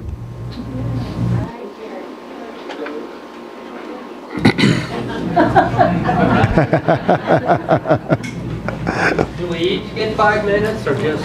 You can. Hello, I'm Tammy Bray. I actually didn't plan on speaking tonight, but I have looked at some of the information on these data centers, and I haven't seen anything good. I know there's a gentleman that talked about possible employment. It's too high of a price to pay. And I am absolutely positively over the top opposed to this. And like I've heard other people talk as well in regards to children, grandchildren, destroying property, wildlife, all the things that we enjoy. And I know that there's got to be a 5G connection in here somewhere. I went to a meeting with a friend a couple years back, and they came and changed her meter, analog meter, to a smart meter, and it was right by her bedroom, and she tried to get them to remove that or do something with that, and they didn't have any permission from her. Well, for the longest time, she had just pustules on her lower legs, and she really believed, and she's a nurse, and she believed it was due to this 5G, and so I just really, even with the meters being changed without our permission, makes me very unsettled. I think there's a lot of connection in every bit of this. It's none of this. This is not good for our health. It's not good for anything. And so I'm asking you guys to really, really consider. I thank you for having us here, and I hope it's not to appease us. I really hope it's not. And really, really hear and weigh out what we're saying, because it is our future. And all I can see in this, at this point in time, is we're killing one another and we're destroying our earth. Stop it. Thank you.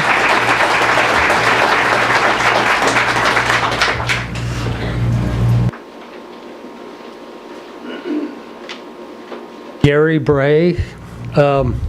First, I'd like to say thank you. I truly appreciate the opportunity. I respect you much more than I ever did the school board, who shut us out and would not hear what we had to say. So thank you. I've been a resident of Warren County for the last 45 years. I've been a contractor, worked for contractors, and been in construction for the last 45 years. Prior to that, I worked in industry, in heavy industry. I know progress is going to come. We're not going to stop it. But what we need to do is we need to control it. I have all the same concerns as everyone else has some eloquently, very eloquently expressed. So I won't go over those again. However, I do have one concern that I haven't heard anything about yet, and that is everyone knows how quickly technology advances. Every year there's a brand new cell phone. Every year there's a brand new computer. Now if we have 10 to 15 acres of one building with electronic equipment in it, and in 5 years it's going to be obsolete, what are they going to do with all the heavy metals, all the materials that go into that? I've seen companies, industries demolished, and there is a massive amount of waste that has to go somewhere. And it will happen to this plant. I guarantee it. I've seen it for 45 years. We're going to have to deal with all that waste in addition to, what has already been spoken of already. So I have a question about what criteria do you use to grant approval for a project like this? Are there environmental studies that are presented to you? Are there health and welfare studies? Do you actually get to see all of the detailed drawings? I would love to be able to see some of their detailed drawings on this plant. A lot of people wouldn't be able to recognize or interpret them. And although electronics is not my field of expertise, I can certainly find my way through them. And I would love to be able to see those. Will they present those to the public so we can see some of their systems, what they're going to actually do with their water, how they're going to use their electric, how it's going to affect us? Will they be transparent enough to allow us to see what they are doing? That's my question. Thank you. Thank you. Thank you.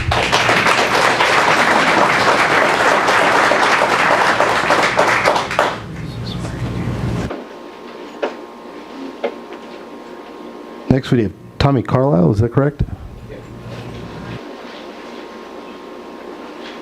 Thanks for having me, Tommy Carlisle. I'm going to be super brief just since there's so many people here tonight, but I just want to go on record, like most of those before me, that I strongly oppose the data center. We moved to Warren County 12 years ago to get out of Wentzville, as I think a lot of people have done. Build a better life for my family. We're on a few acres. We're off of Oak Trail, which is on Highway W. My backside of my property would back up immediately to this. That's all I've got. Well, thank you. Thank you. Thank you.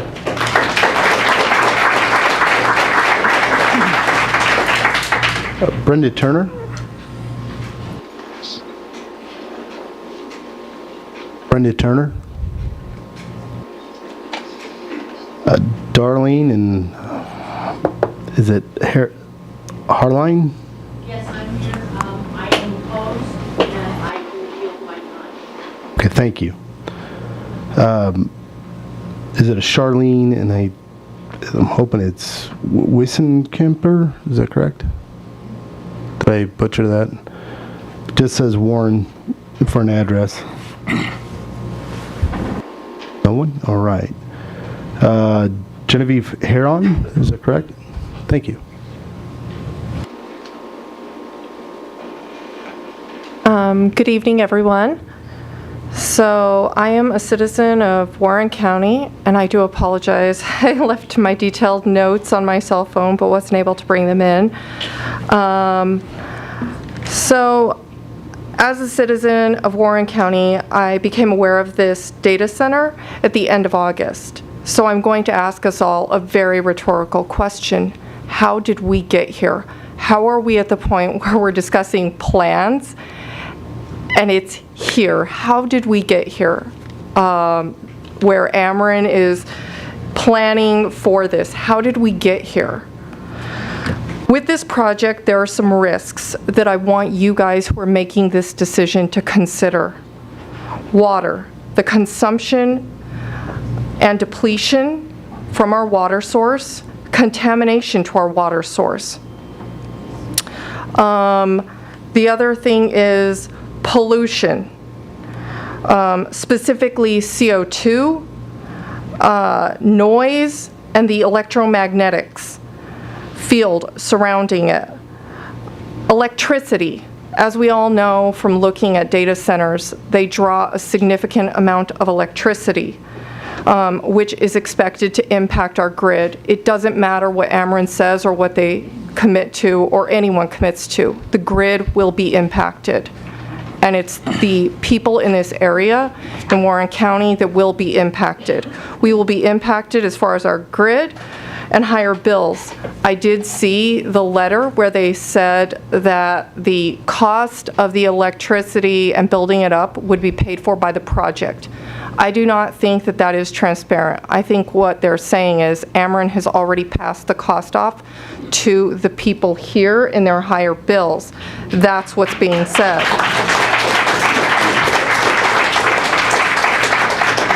The other financial risk that I would ask you to look into, I've seen quotes about jobs. If we look at data centers and the actual count of jobs, it is not that many jobs that will be seen in this community.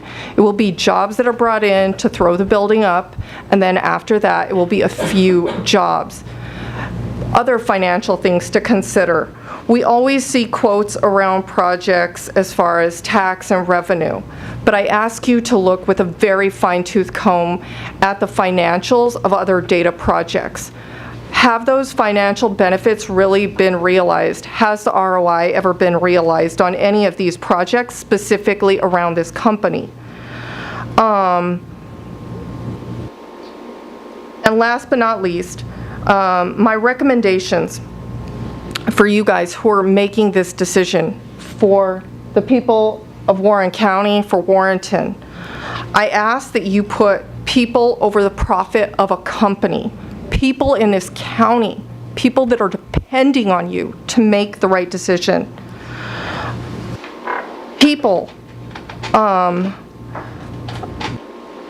would also make you or bring to your attention, data centers don't need water or clean air. People need water and clean air.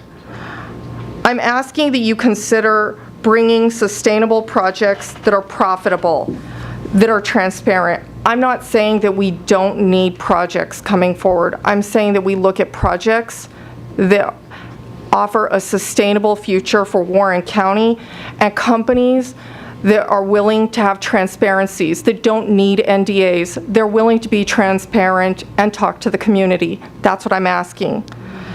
I'm also asking that you guys look at project retrospectives for past projects, meaning we've seen the economic development bring forward and say numbers. Let's look at those past projects and do the numbers pan out on any of those projects.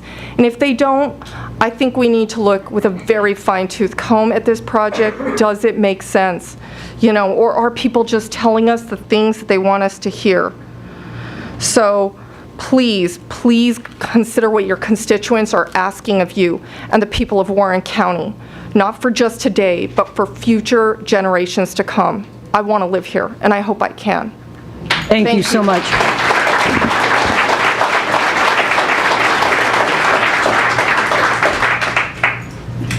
Next, we have Angela Hitson.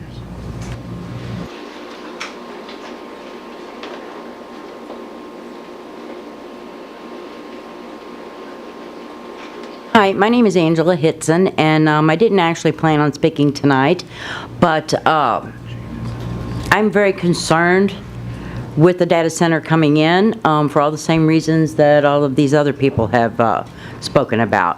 One other thing I would like to address would be property values. I live very close to where this projected project is going to be, within a few miles. Is my home and my property. My grandkids live there. You know, I'm concerned for their future. And has anyone ever thought about doing those types of studies or looking at that data on how property values were affected by already built data centers? The last thing we need is our property values to drop and we can't sell our homes because the values have dropped. Or, like others have mentioned, they don't want this as their next door neighbor. I don't either. But my major concern is about the health and welfare of this entire community, the city and the county residents, because it affects us all. So as it stands right now, I'm going to go on the record as saying as I am strongly opposed. Thank you. Thank you. Thank you. Next one will be Carolyn Bruning. I pass, but I oppose. Okay, thank you. Next one be, I believe it's Perry, oh, is it Oakley or Circlay?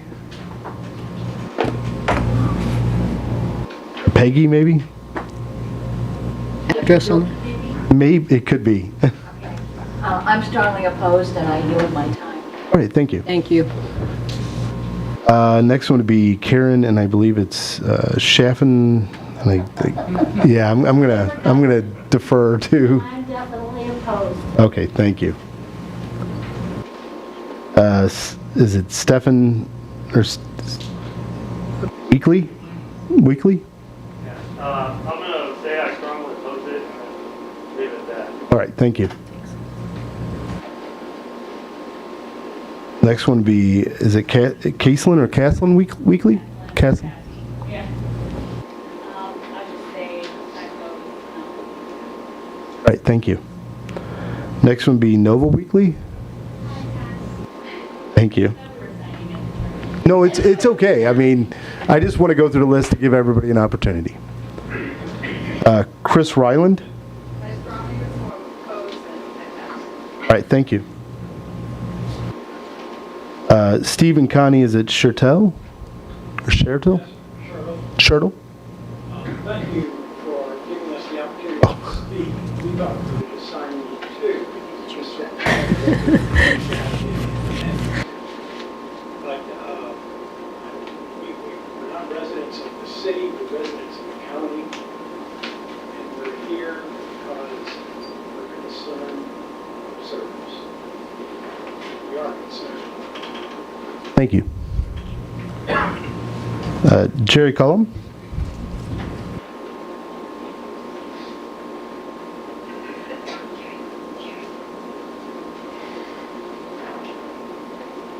Is Jerry not here? I thought I saw her before.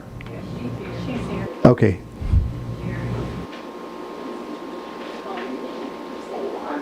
It's all right, Jerry.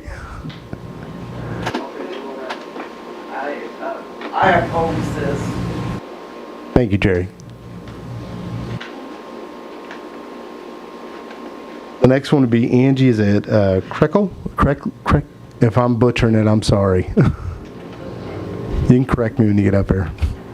Lifelong of butchering that name. Anyway, I'm Angie Kreckler, and Kreckler, thank you. About 10 of us were here 2 weeks ago, and as you can tell, we have got a huge response to this issue. And I'm not going to go over my worries about the environment. That's all been covered. What I'm going to discuss a little bit is my disappointment, because 2 weeks ago, nobody knew anything. Nobody knew anything. Tonight, you're all dropping little bits of breadcrumbs that you do know something. And when everybody in this group, we've got a lot of really knowledgeable people that have dug and found documents. We know that in 23 and 24, I don't remember which came first, the annexation or the rezoning, but I did look on Amron's site. Amron has a site where you can go on and see all potential properties for development. It's been on there since 24. And our economic developments, Steve, is it Eklund? Is that how you pronounce it? Etcher. Steve Etcher, Etcher. his name is on that.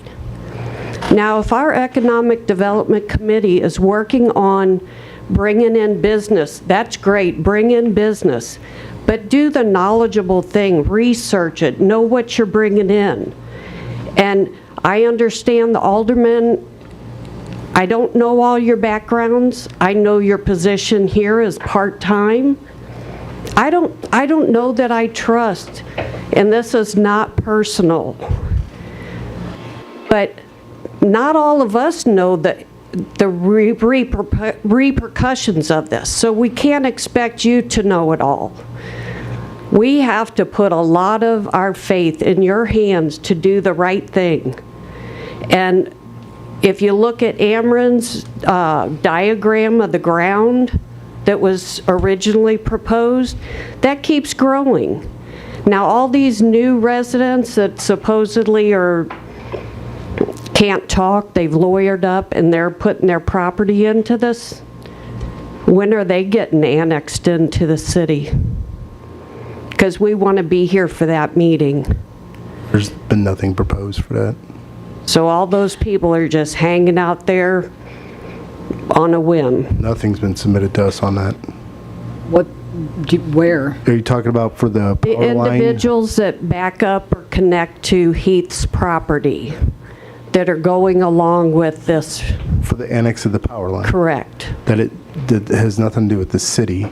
They're out. Well, they're still in out the county. Correct. So that And would when be you look at the map county of what commission would Ameren be- is proposing as the area to develop, it's including those properties. But it's not anything that they're asking to be annexed in the city. It'll still remain in county.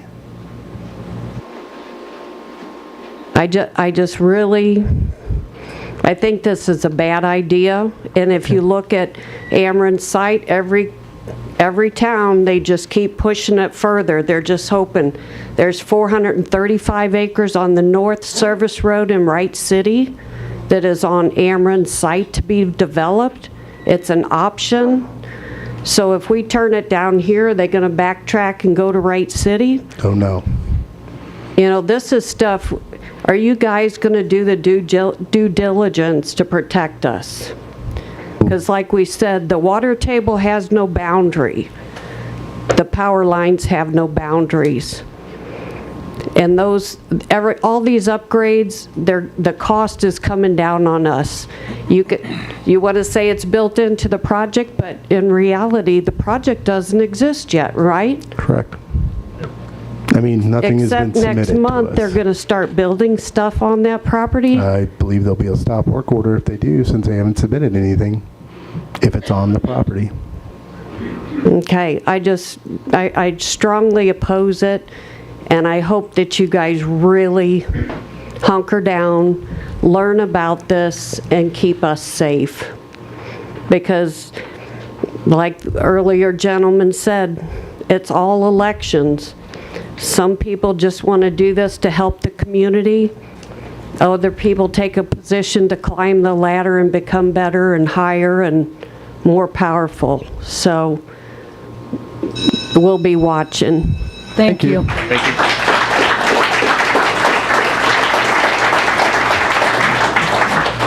So the next two names, I don't mean to be ignorant, but I cannot read them. I don't know who it is. I mean, if you want to take a look, 1 and 2.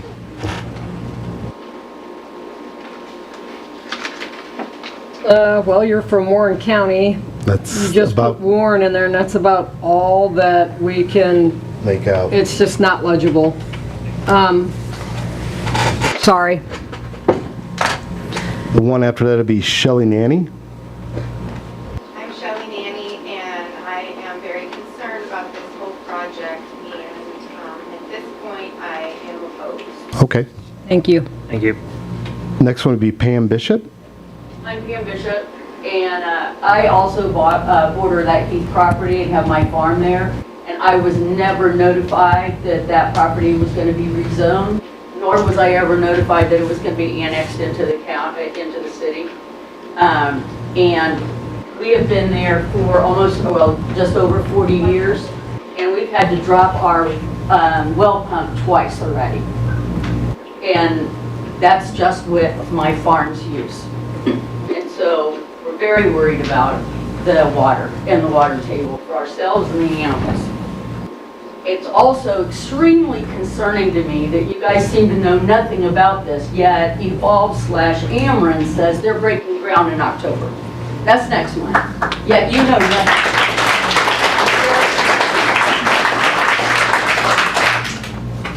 So either somebody's lying or you guys should be very worried because somebody's doing stuff under the table. Thank you. Thanks, Sam. Dave and Lori Robinette.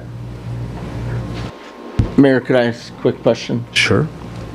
Young lady, was that Ameren was breaking ground on the On the Heath line? On that Heath property, it says. And then, like the mayor said, they're going to stop, or, I mean, nothing's going through the city. So, That's a little worrisome. we had a Hampton hotel put up a sign out here 2 years ago or whatever, never came through the city. But they didn't do anything until they came through the city. So that was frustrating to me when I saw that.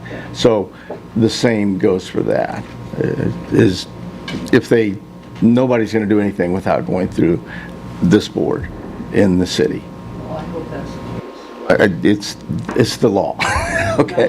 No, I'm not suggesting that either. I understand, and that's everybody's entitled to their opinion on it. No, and I understand that, and I'm not trying to be rude. No, I know. I'm just very concerned about the things that are happening around here that nobody seems to know about, yet they happen until it's too late. So if you mind just me taking 2 minutes real quick. So I did stay in social media, and I'll go ahead and enlighten that. I wasn't here last meeting to be able to speak. Somebody asked on social media, I was very honest about it. I had about a 2, maybe 5-minute meeting with Evolve when they were speaking to some of the homeowners or people in the properties that I guess they wanted to annex some of the where they were going to build the towers, I guess. Number one, that's not in city limits. Number two, my thing was you be transparent with people, and I asked them that when they submitted it, I would receive the same information that the board would receive at the same time, that it wasn't a fair game for someone to receive the information without the rest of the board receiving the information. And it was about the extent of it. It wasn't any more than about 10 minutes. I had a meeting virtually with them, or I guess through Zoom, this past Friday. It was, again, a brief meeting. Again, I stated that we had some questions that was asked at the meeting, and I asked if I could submit those questions to get answers. And then asked some of my own questions that, there again, I just shared. And that's why it seems like there's some nuggets being dropped, is because those questions were answered as far as what I was noticing on social media to ask about the cooling system. Again, without them submitting it, I'm sure this board's going to have 10 to 15 times more questions than what I had.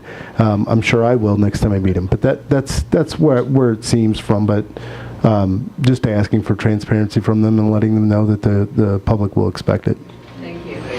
And ma'am, just for transparency, I will let you know that I was not aware of any such meetings with this company or any other, just so you know. Okay?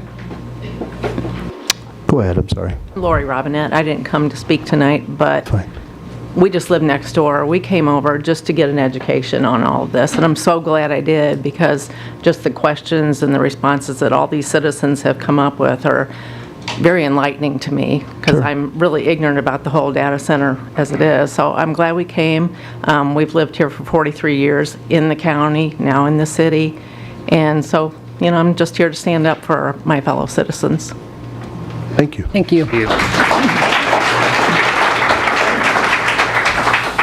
I'm Dave Robinette, and I've got a suggestion. I'm sure nobody's going to want to go along with this. There's enough people here, and it's not even a handful of the people who live up here. Why don't we have a right to vote on it? And then they are going to have to give you all the information so it's out front of what's going to happen. I mean, even the county should vote on it because even though it is a city property, it's still in Warren County. And we don't need to be like what our federal government's doing right now, fighting with each other. We need to have everything out on the table. We need to know what's going on so you can keep your job and everybody else can, and we can live happily. So that's why we're here. And I'm not trying to challenge, but I think one of the answers would be if we did it for one, we'd have to do it for all. So every business that would come in, we'd have to vote on. Well, this one seems...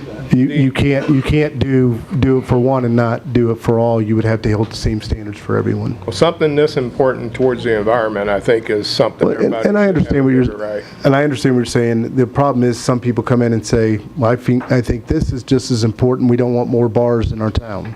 We don't want businesses selling alcohol because maybe it's my religious belief that I don't feel like alcohol needs to be served.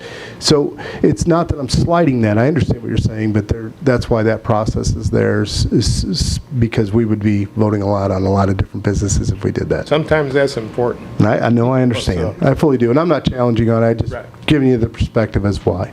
Okay. Thank you. Thank you.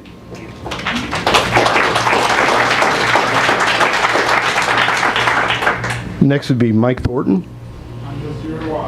All right, thank you. I believe it's Erica Conley, is that correct? The next one be, is it Lamotels? Am I saying that correctly? Lamotles? Okay. Next would be Loretta Park.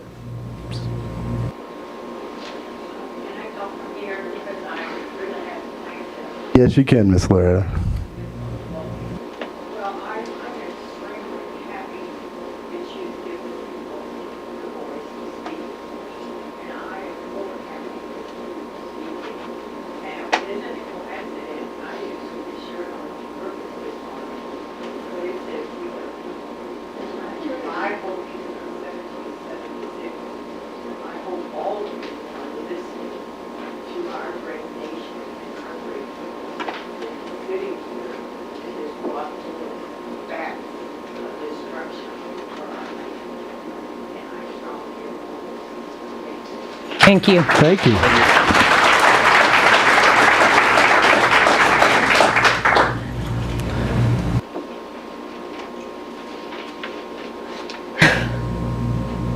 Is it a,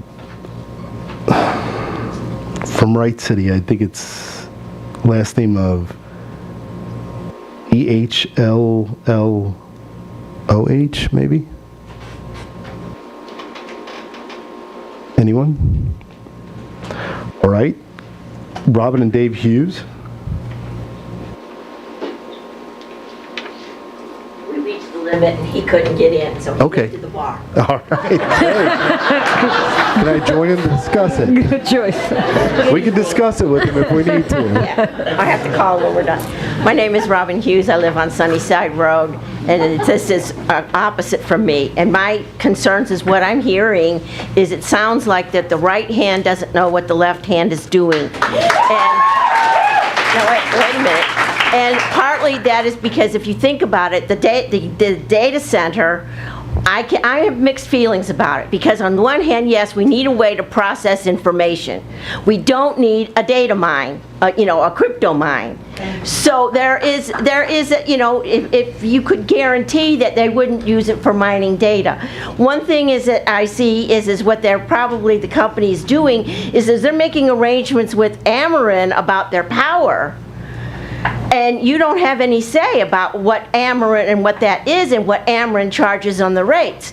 Same way that could be with the water. Now, I'm Montgomery County Water from where I'm at, and that's probably being on that side of the road. I don't know if that area would be Warren City, or is that Montgomery County? And if it's Montgomery County Water District 1, which is what I am, are they making deals with the water companies directly to get their water? And if they are on doing this, I would like it to somehow be that the citizens' needs are prioritized over that of the data center if it does go in, because we do need to have a way to process information. We are in a technological age, and like all our medical records and things and like all that is all there, and it's easy to get transported and stuff like that. So we don't want brownouts, where the citizens end up, we do get restricted water because it's going to the data center. So if there would be a way that we would see, I think we need to have a balance. Also, is any of this land in the county and not in the city? The property that they're proposing Yeah, on? and like Ameren stuff. So for clarification, the property itself was annexed into the city. Obviously, there's a dispute on that. The spots where they're trying to talk about building the towers, I guess, it would be county, and that would be something with the citizens or with the county commission. I'm not trying to throw anything on them, because it would be probably with the property owners more than the county commission. So is there a way that you can work with the county to know what they're saying and approving? So that they can, because, maybe this is something that we need, the county and the city together need to discuss. I think the county did make a statement on it, and I think they did say something along the lines of the property is in city limits, which is correct. But the area that they're talking about building towers would be within private citizens and in easement locations or agreements. So again, that goes to the right hand and the left hand. We can sit here and say all we want, that we don't want this, but if the company, I guess it's what, Evolve or whatever this is, if they're making these arrangements with private citizens and with the companies, like the water company, the electric company, do we really have much to say over that? Well, yeah, you always voice your concerns, and that's what we take. I've been taking notes from everyone, just to be able to compile it for myself whenever I get done. But so those were my concerns. So I want to see more of a balance. I want to see what they are absolutely proposing before we jump off and say, go off on the deep end and all of this, because it can be a benefit just for the fact that we need some of the, the computing power. We don't need a crypto mine. It's like, what is it that it's going to really be used for, and how can we put in safeguards and safe checks that it doesn't get crossed? That would be my main concern about it, as to what we would need is there. So I can't say I'm opposed, and I can't say I'm for. I appreciate it. Thank you. Thank you. Thank you for being honest.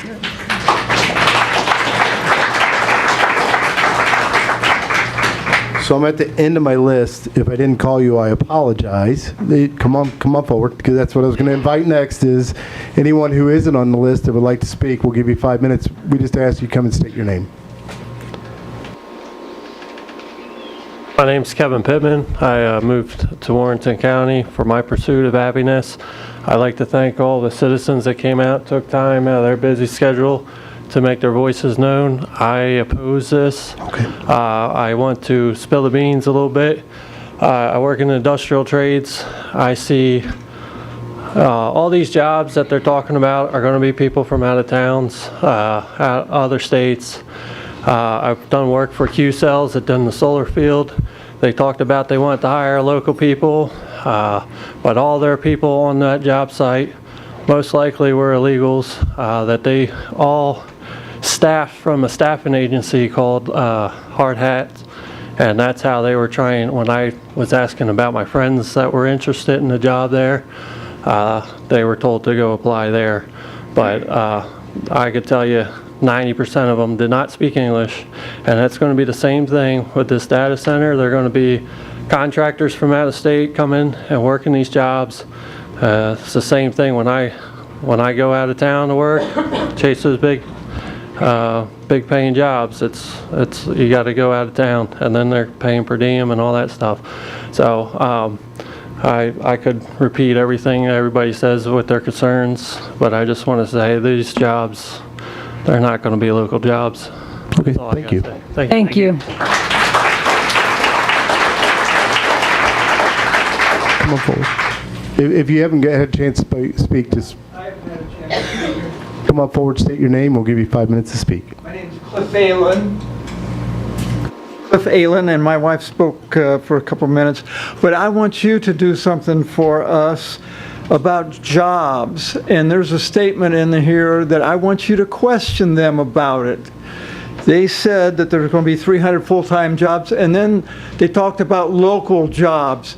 And they have a number there, 5 to 7 new local jobs for every full-time employee. You mean one employee is going to bring 5 to 7 local economy jobs? That's crazy. That number can't be right. I want you to question them about that. Where do they get that crazy number? And they're trying to sell us that this is going to create a bunch of local jobs, 5 to 7 per every person that comes in full-time. That's bogus. We'll definitely ask And them. question them about that. Sure. Thank you. Thank you.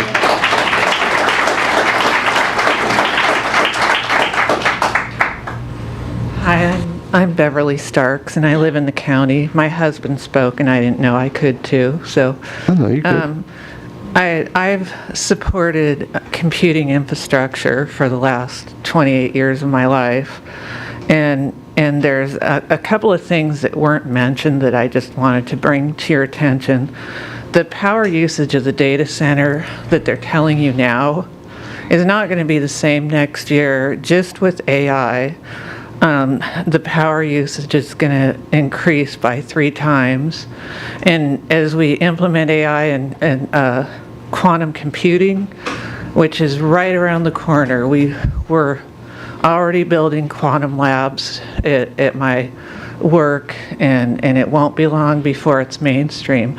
10 times the magnitude of power in a data center to support quantum. We're struggling to keep up with the infrastructure right now, and going to have to redo all of the power in our current data centers for my employer to be able to support the coming of AI and the coming of quantum, which is monumental. Nobody spoke about it. What is today is going to be massively different in 5 years. Huge strain on our resources, and I just wanted to make sure that if you're not in technology, that you are aware that these things are coming, and it's huge. It's a huge resource that it's going to just keep getting bigger and bigger. Thanks. Thank you, Beverly.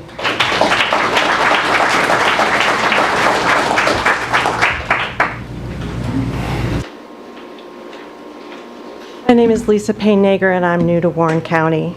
I want to thank you for the opportunity to speak here briefly. I'm very impressed with the people of Warren County here. They're very polite and very courteous. I know some of them have more passion than others about this, but they've all been very considerate, and I think it's very impressive. Let me tell you something. I'm not so considerate.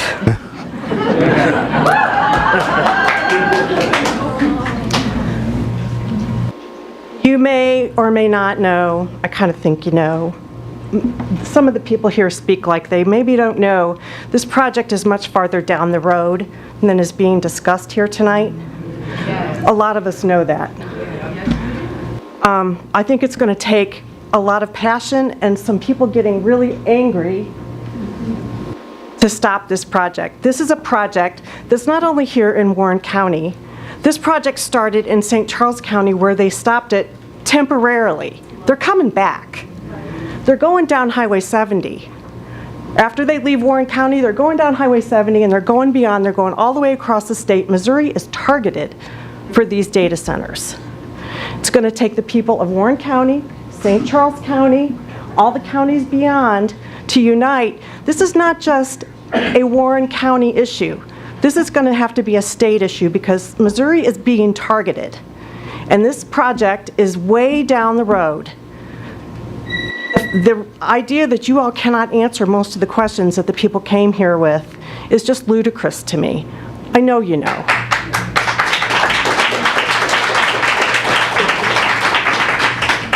So I'm going to encourage you to do the right thing for the people of Warren County and to fight this project and to join with your neighboring counties and to fight this project. I'm going to also encourage all of you to do the same.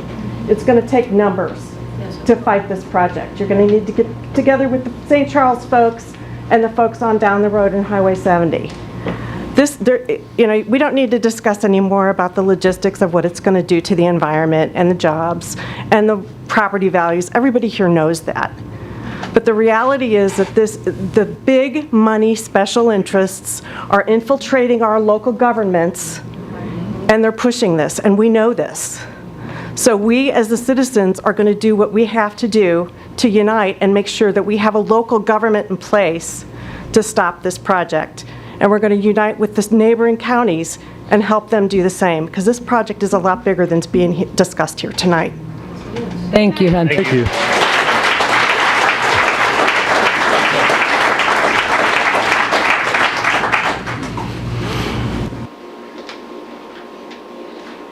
Can I say something? I have somebody coming up real quick.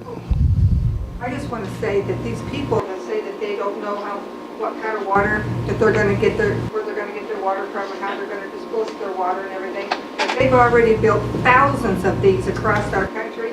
They know exactly what they're going to do. Amen. So, himself to be a liar, and I don't trust liars, and I think that should be a deal breaker right there. They are not being transparent, and we should not trust them. And another thought that has come to me is that who is really behind this? I'm voting that the Chinese could be behind it. So to answer that real quickly, on the very beginning of the meeting, I advised there are several different ways to cool the system. They just haven't, I guess, what I was advised is they haven't agreed on an end user yet, so they don't know what type of system it'll be, so they can't answer what type of a cooling system it'll be. The same in Missouri, everywhere. So there's at least 4 or 5 different ways to cool a data center. Go ahead, I'm sorry. Warren Cole, Warrenton, Mayor. How are you? It's been a while. I don't have a free book for you today. Been a while since I spoke here. I want to address it just a little bit. I have a paper here that I created that talks a lot about several different issues regarding this, and I would like to give that to you. Sure. Perhaps give it to the city. You. Okay. What I hear is an awful lot of fear, and I think perhaps the biggest job that you have is meeting that with full disclosure, rapidly getting information out as fast as possible, city meetings. I would appreciate it if you would appoint a knowledgeable committee of people to look into this very thoroughly and report back to you and to the citizens of this county so that we know exactly what's going on. Some of the things that I hear that are basically fear-based is that water usage, and Mayor, you've already talked about that. There are a lot of different ways of cooling. The predominant way of cooling now is with cooling towers rather than with the city water supply or county water supply, and it recirculates so that it doesn't draw from the water supply at all. And with the amount of lime we have in our county in the water, they wouldn't be able to use it anyway. It would clog up the whole apparatus. Secondly, one trend that maybe people don't know is that with new technology, the trend is always lower in power. If they came in and replaced the entire server farm in 5 years, the power requirements would go down substantially. because that's the way technology works. That's the way things are going. And if you want to know who I am, you probably don't. You probably already hate me, but that's okay. No, not at all. The thing is, I worked in the power industry in both generation and distribution for 10 years. That was early in my career. I've always worked with cutting edge technology, so I know a lot about technology. My current work for many years, in fact, it was a lot of what I did before, is communications, so I work extensively with that. I think that's probably the things that I should mention, that essentially there's a lot of fear, and that has to be addressed. Otherwise, this town is going to close down and never allow anybody in it, just like they didn't let the community college in, because they don't want. But that's not what makes a town. That's not what makes a city grow and provide enough jobs for the people that are in it and who want to live here. So you can't go that direction. And that's all I have to say. Thank you. Thank you. Thank you.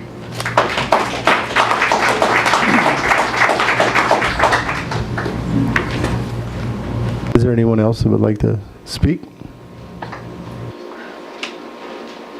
Hi, I'm Teresa Penrose, and I have been a resident of the county since 1980s, basically. I actually moved here in the 90s, but I've been coming out here since the 80s. I'm opposed to this project. I don't know enough about it to say let's go ahead with it. There is concern about the water table. I, too, have had to dig my well deeper. And with certainty coming in their large amount of water usage, that has affected my area.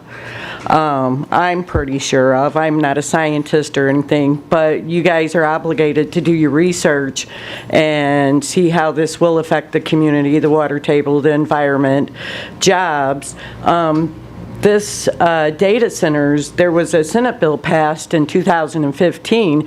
So this is, as we know, as technology grows, everything's going to expand. I don't know about the computer world and how, but I do know that we're using a lot more energy. But we've seen examples out west with the blackouts, brownouts, water shortages, and this needs to be investigated more before you guys make a decision. But as it is right now, I am opposed to the project. All right, thank you. Thank you.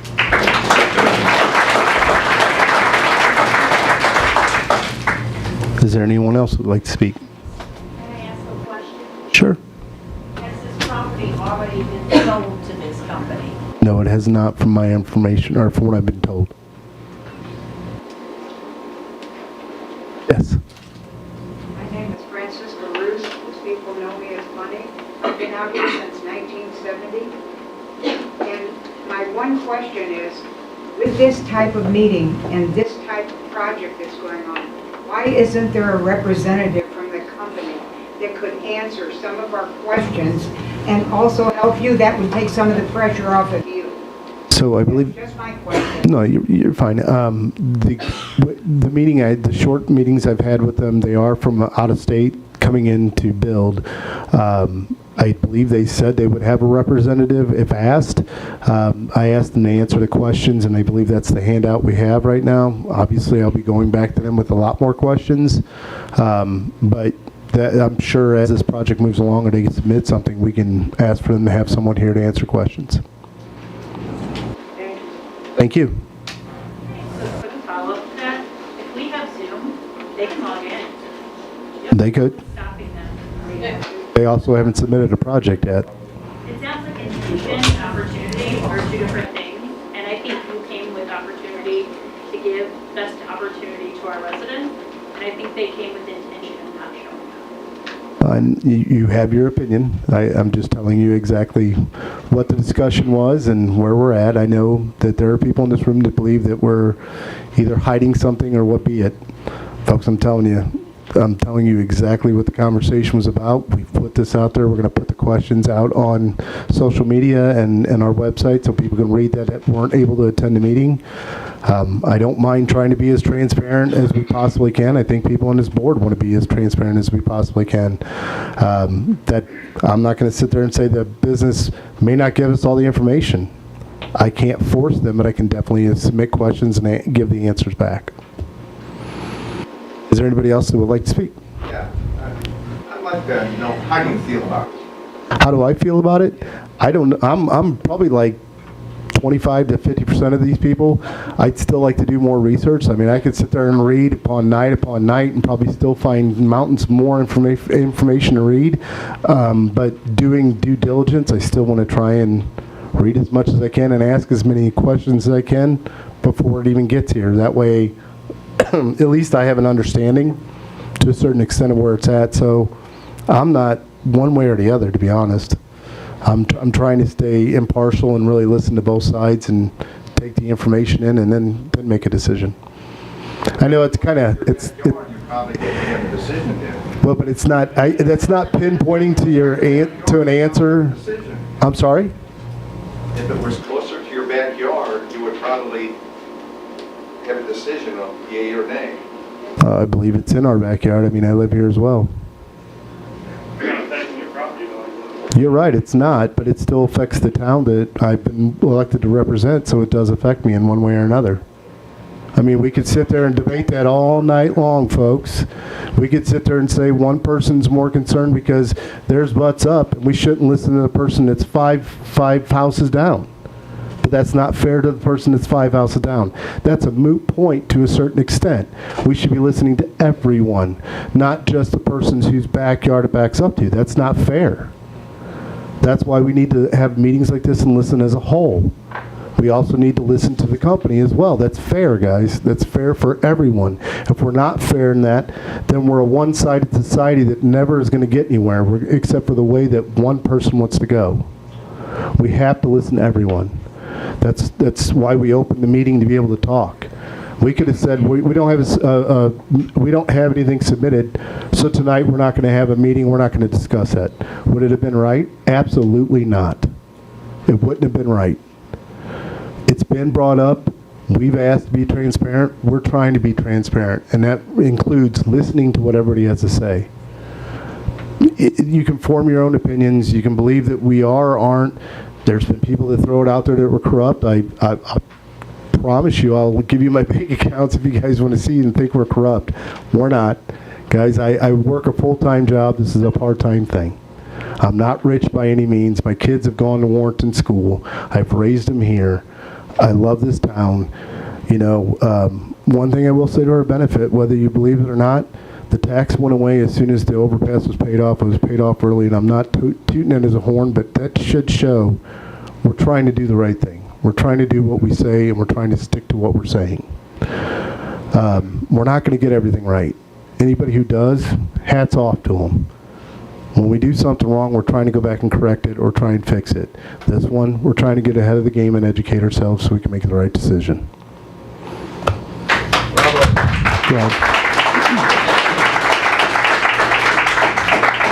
Thank you. My name's Del Stavansky. I've been here for 15 years. The question that I have, or the thought, not really a question, is if they don't have a plan for the site, why did Ameren invest so much? I had my head in the sand. I had no idea what was going out on W.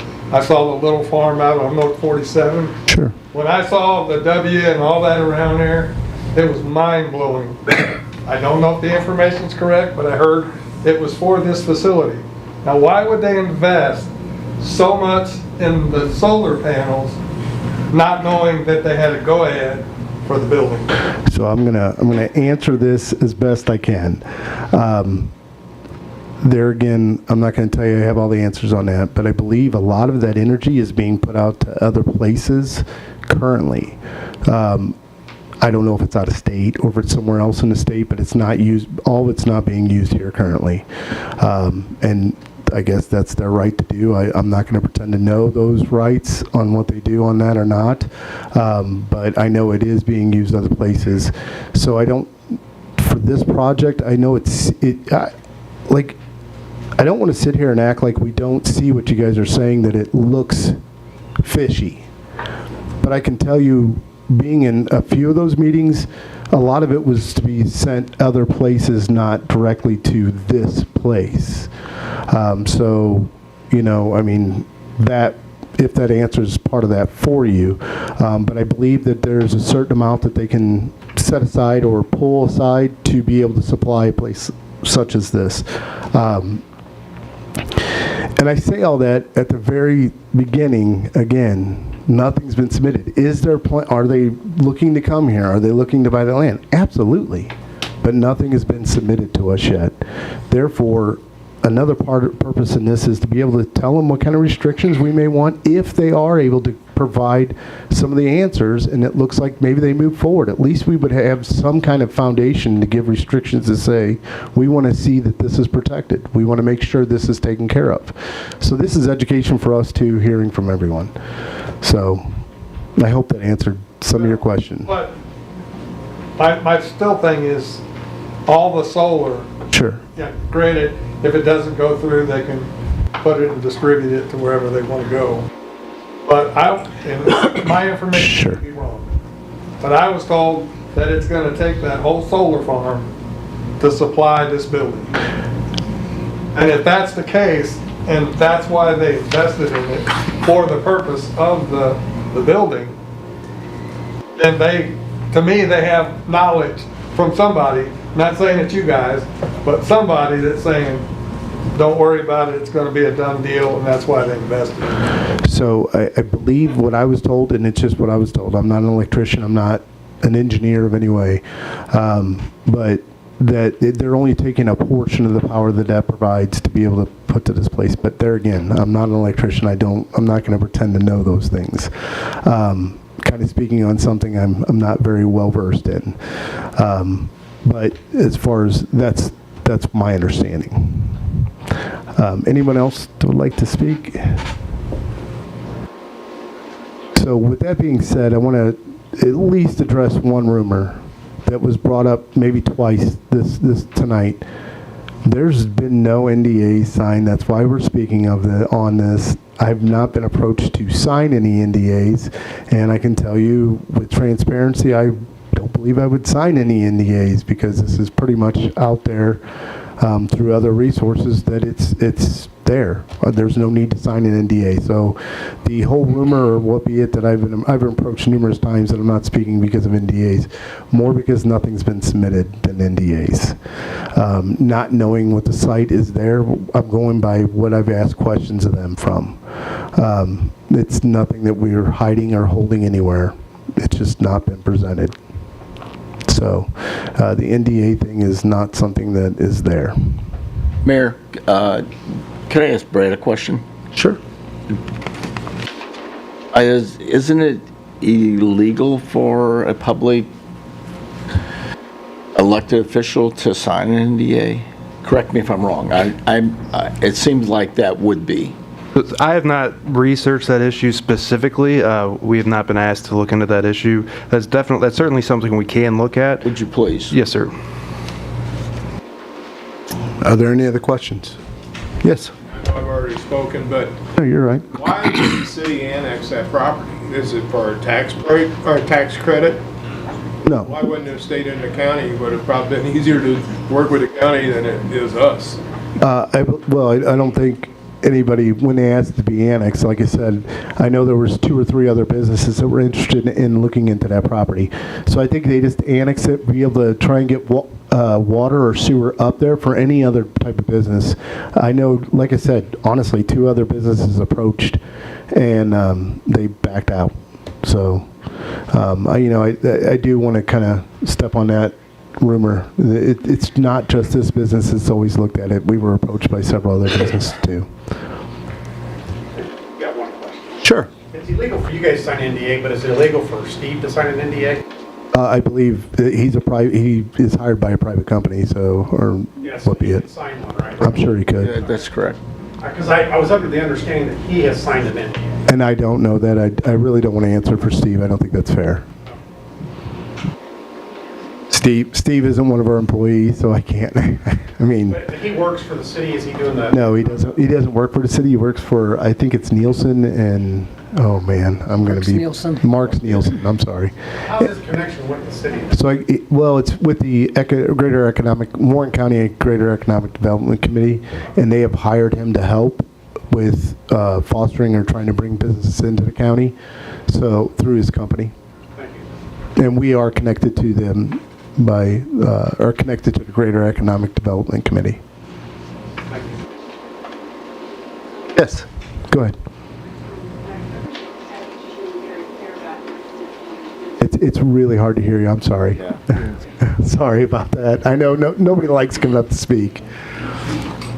My name is Janet Ford, and I live out on Shelton Road, so I'm not in the city. That's all right. But I'm not terribly far away from this. Sure. You made one comment that I disagree with. Okay. And that is that the people who live adjacent to this, and I'm not, totally adjacent to it, but that their input shouldn't have any more weight than the people who live in southern Warren County or, even in the city of Warrenton. And I do disagree with that because I feel that those people are going to have the strongest impact from this, and that, their voices should carry a little bit more weight. It's going to be a financial, it's going to be a quality of life impact for them. And I do believe that their voices should carry a little bit more weight.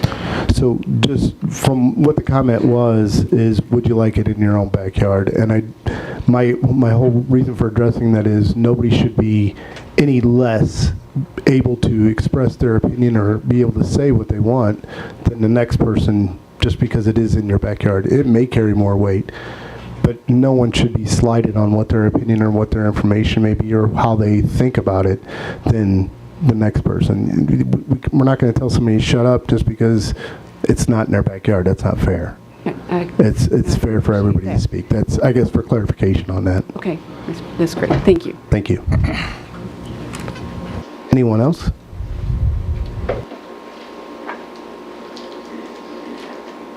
All right. Well, I think we're going to move on the agenda. So next would be the Board of Alderman comments. I have a couple of quick things. First of all, thank you all for showing up this evening. I would say we do this twice a month. I'd love to have some of you people come in and make comments on other issues that we have.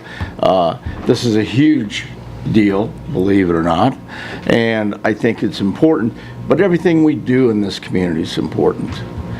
We all need to share, and we'd like to get your ideas. You guys throwing out questions I didn't think of. I appreciate that. I will say, I've been a part of this community for 69 years. My family has owned property here, and still does, from 1895. So I've been around, and I've seen this community grow, and I want it to grow. Is this the right thing? I don't know, but I'm going to do my due diligence on it. And I can promise you that we will do what we think is best for the community, or I will. I can promise you that. We addressed the NDAs. We'll check on that. My background, I retired from a data center, spent 46 years working there. So I know a little bit about them. Someone said something about what do they do with the computers after they're finished with them. Does anybody notice the new building, 3 or 4 years old, in Wright City, EPC? That's where your computers go. They tear them apart there and recycle them.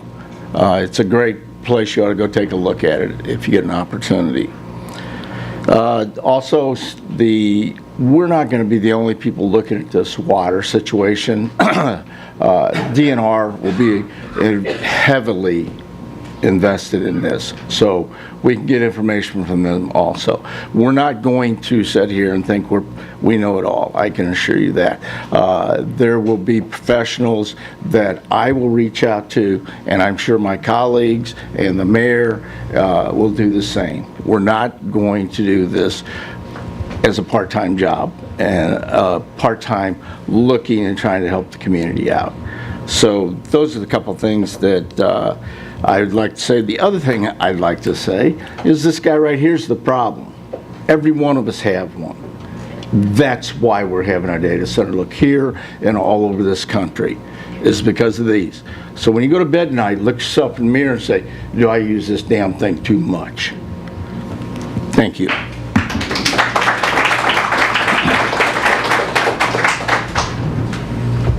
Okay, I'm just going to say there's a lot of folks out here that already know my position on this. I have researched it greatly over the past few weeks when Anna brought it to our attention and came up here with wonderful questions for us to take back and ponder and start doing our research, and boy have I.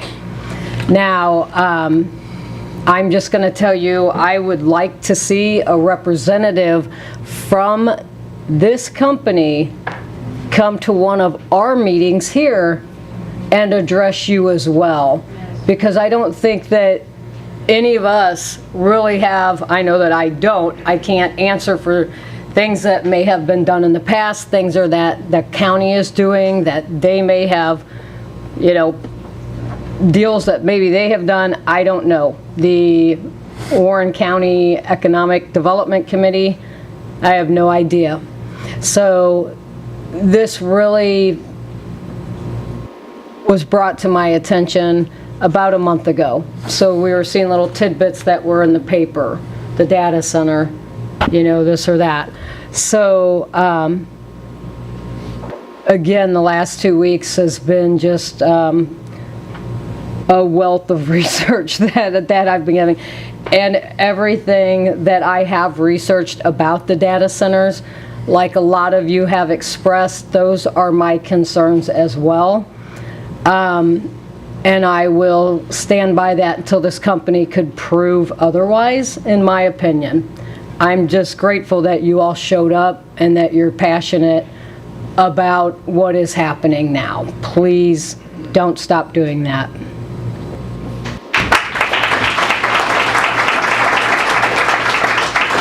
I just want to thank everybody for coming out, voicing your opinions and your concerns. A lot of your questions and concerns, I have the same questions and concerns.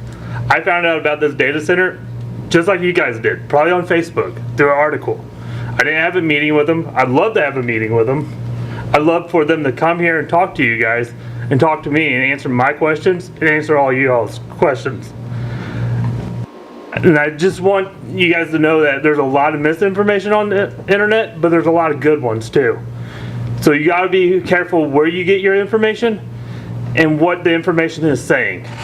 But I do have a lot of the same questions and concerns as you all. But thank you for coming out.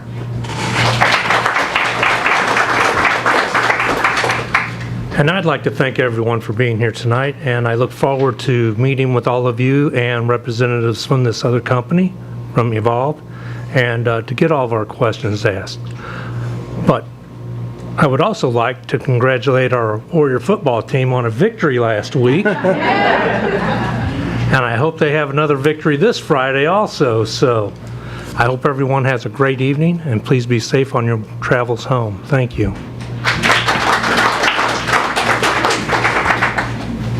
I'll springboard only on the effect that the football game was good. I heard it took about an hour and a half to clear out of Wright City. And actually, I heard that there was no fights, which I was really glad to hear because the past rivalries that we've had between them, I'm glad to hear that that happened. And that it seemed like a lot of people had a lot of fun at the game, enjoyed the new stadium down in Wright City, and they were gracious hosts. So looking forward to the season kicking off, and it will be nice. But there again, I'm sure we'll have other meetings. Please stay up. Obviously, we can't send everything to everyone, but if you send something in, we'll try and answer the best we can. If you send in questions, we'll try and get the answers we can. Or grab one of us or ask to speak to one of us when we can, or when we can, be able to sit down and talk. Privately or otherwise. I know some people don't like getting up and speaking at a podium. That's fine. Grab one of us, email us. We'll talk what we can. That being said, moving on, Anna Farrar, is that correct? Farrar.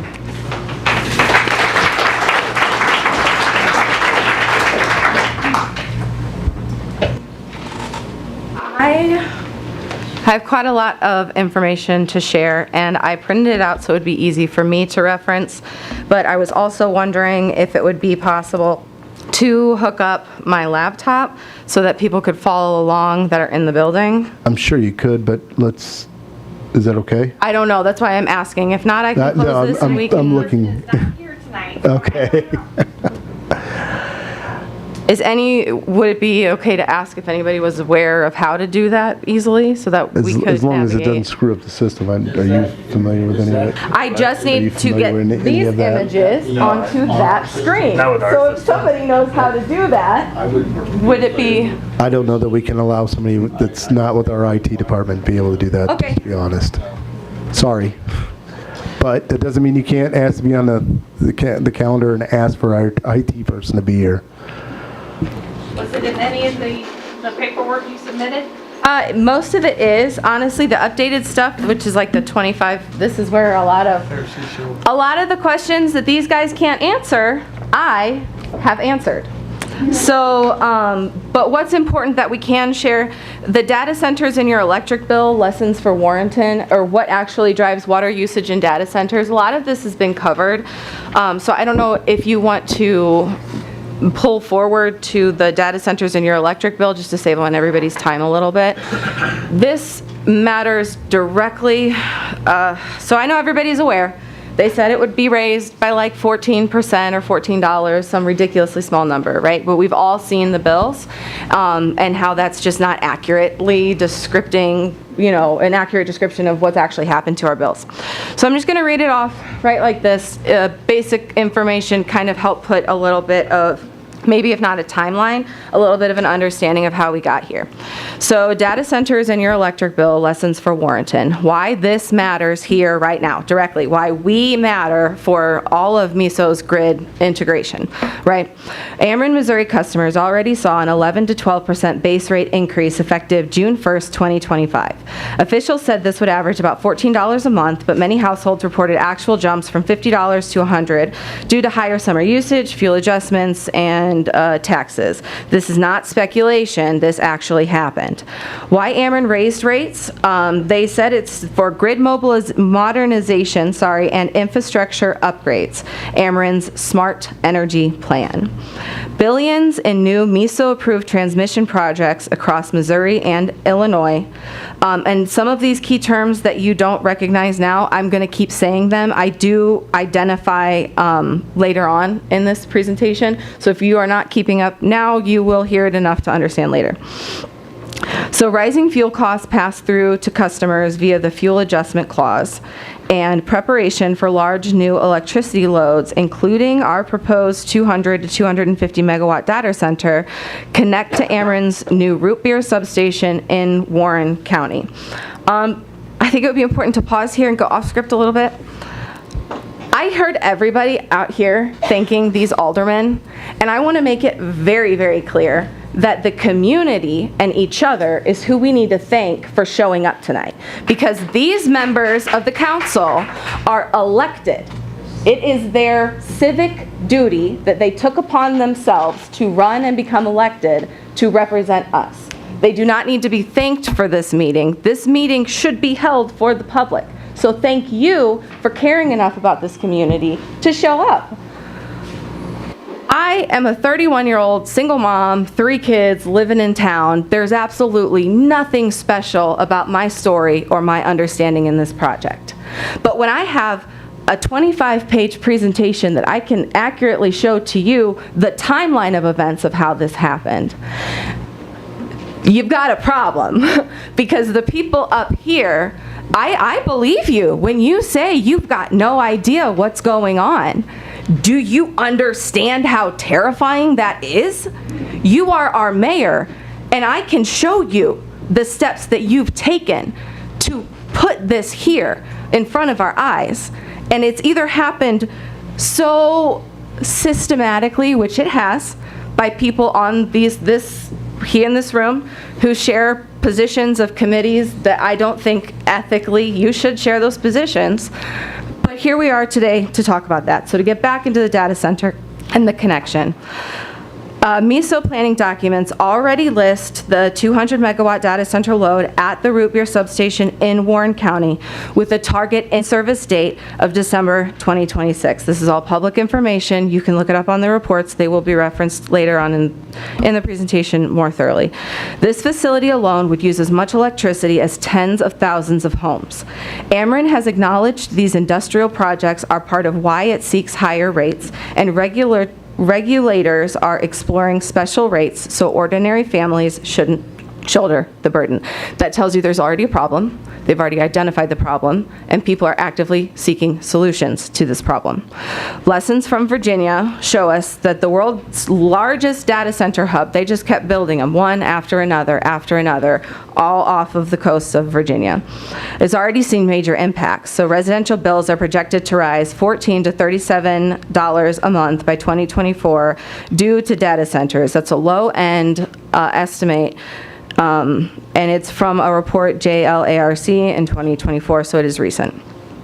Dominion Energy requested hikes totaling 21.42 for the month. Okay, sorry. They have requested hikes totaling per user $21.42 a month in 2025. Independent forecasts, however, warn of 25 to 75% electricity price increase in Northern Virginia by 2023. So the reason I highlighted those numbers there and the way it flows is to show that there is an inequity between what is being proposed and what we're actually seeing increases in. So counties are now tightening zones and eliminating automatic approvals for data centers, what Warrenton must do. We cannot afford unchecked industrial growth that drives up costs for families. We urge the Warrenton Board of Aldermen to amend zoning ordinances to prohibit or tighten restricted data and restrict data centers in city limits. We want to enact a 12-month moratorium on new data center approvals while impact studies are conducted, just to give us time to research. Require that developers bear all infrastructure costs for power, water, and roads. We want to guarantee public transparency and hearings before any future approvals. I can appreciate the amount of times you've used the word transparency. What I don't appreciate is your understanding of what's happening. So you can be as transparent as you want in the things that have happened, but if you don't understand what's happened, then you've got nothing to answer to. And I think that's the game you're trying to play here. I think you know a lot more than you're leading on, and if you don't know a lot more than you're leading on, I'm not sure why you're not more involved. But that's why I'm here, to highlight a problem that I see in my community that I've not been able to find answers to anywhere else. We're not even there yet, so let's keep going. I know everybody's already had a long night. So MISO and Ameren documents show that the new large load and big transmission builds will be fully assigned to customers. So Ameren told the media it wants special rate policies for huge data centers, but we've already seen an increase. So what the PSC approved and when it hit your bill. So the Missouri Public Service Commission approved an Ameren, Missouri electric base rate increase on April 23rd, 2025. It adds $355 million a year in revenue, about 11 to 12% on residential bills, and the new rates took effect June 1st, 2025. Independent coverage says the typical residential customer would see about 12% or $14 a month. And the fixed customer charge stayed at 9%. So it's like if you're using actual usage to project your bill, or if you're using, the prepaid plan or whatever. So why Ameren said their rates need to go up is for grid and generation investment. Ameren told regulators it's pouring money into grid modernization, transmission, new generation, which would include solar, nuclear upkeep, and dispatch resources, and reliability as part of its smart energy plan and multi-year CapEx plan. The MISO long-range transmission selected Ameren to build $1.3 billion of regional transmission projects that move power from Missouri and Illinois, and those big backbone projects flow through regional rates for everybody, which means everybody foots the cost for just a few big projects. Another factor is fuel costs flow through. Missouri allows a fuel adjustment clause that moves fuel/purchased power costs to bills. That rate, right? The rate changes from the actual usage, when you use it, all of those factors are in play here. And it is being reset again this fall, which means that bills can rise beyond the base rate change when the fuel market power costs jump. It's a lot of words to say when we need more money, we're using this avenue to get it from you, even though we are utilizing it as a company to deliver. So how big infrastructure, large new loads show up locally? This is the important part. Separately from the general grid investments, there's tangible Missouri-specific load growth tied to a very large customer. MISO Root Beer Substation in Warrenton, Missouri lists a new 200 megawatt data center load at Ameren, Missouri Root Beer 345 kilovolt substation with potential expansion and an end target service date of December 1st, 2026. So regardless of whether you can answer our questions or not, Ameren, Missouri knows for a fact there will be a data center connected to Root Beer Substation, and it is slated to start from their utility company December 2026. Ameren's investor slides from late 2024 to 2025 also reference a 250 megawatt data center deal to be expected to be in service around 2026. So this is just even more evidence showing you how even farther back from 2024, 2025, Ameren knew they were building it for this reason, and this is why it was happening. Ameren and regulators are now discussing a special rate policy for very large data centers, so regular customers aren't stuck with the tab. This is an acknowledgement of the cost and the impact. Why many people saw way more than just $14 in June and July. The $14 figure is an average at 1,000 kilowatts and only from the base rate decision. Actual bills combine several things. That higher summer usage that I was talking about, the fuel exchange costs, the municipal taxes and fees, and the weather all play a part in the costs. But the bottom line estimate and what rate changes are likely added to the bill, if we use about 1,000 kilowatts in a month, that was about $14. That was their reasoning for how they got to the numbers they did. If you use 2,000 to 2,500 kilowatts in a hot summer month, it would have been about a $28 to $35 change to your bill, including the fuel charges. It would have jumped again from 29 to 36. So overall, after you include the taxes, the fuel costs, the high summer usage, and the weather, hitting $100 plus for your bill at this part in the game before the data center is even built is plausible, and that's what we're seeing. So this is just a rate increase in preparation for the data centers that are to be built. Now I'm going to go along in further detail in my presentation, but split rail solar that somebody mentioned earlier, that is connected. So we've got 4 major projects, several projects branching off of those projects, and the biggest starts in Warrenton, Missouri. So if everybody that is covered under the umbrella of Ameren, or it was Ameren, Missouri, and it was Union Electric, and I believe they broke down into like a different type of company. It starts with a B. I can't remember the name right now. But if you fall under the umbrella of those companies and you are being supplied by their electric and your bill has already gone up, you can thank our town. You can thank Split Rail Solar, and you can thank Root Beer Substation, because we are the reason this is all happening. To stop higher bills, why your bills went up, just basically more information I put to try to shorthand the complicated information that I may have minced up a little bit. That was just preliminary. I'm just setting the stage as to how Warrenton really has played into this huge network of an issue that we see here. How did we get here? I know, and we're about to talk about it. So let's just dive right in. Warren County Data Project Complete Overview. Good evening. My name is Anna Farrar. I became concerned when I heard talks of data industrialization within Warrenton. So these past few weeks, I've taken a special interest in seeking out the truth behind the rumors and closed-door meetings surrounding the development of data infrastructure in my imperfectly perfect town. My goal tonight is to clarify my understanding of how our local government has been operating, to explain what I see as the framework that brought us to this moment, the proposed data center build, and to begin a conversation about oversight, transparency, and accountability. I am asking that we, as a city, work together to ensure our growth protects our community and our resources, not just corporate interest. The Warren County Data Project, Evolve providing the utility line, is not just a transmission upgrade. It is a privately developed, utility-backed industrial project designed for one data center. Once complete, Ameren takes ownership, guaranteeing ratepayer costs. The land is inside the city limits, making the Warrenton's Alderman the decisive authority. If unchecked, the overall project risks skyrocketing power bills, millions of untaxed gallons of daily water withdrawals, noise, emissions, and property devaluation, taxpayer-funded infrastructural upgrades, and maintenance. The community's demand is simple: no permits, no backroom deals, complete transparency. Protect Warrenton residents before you protect growth and corporation.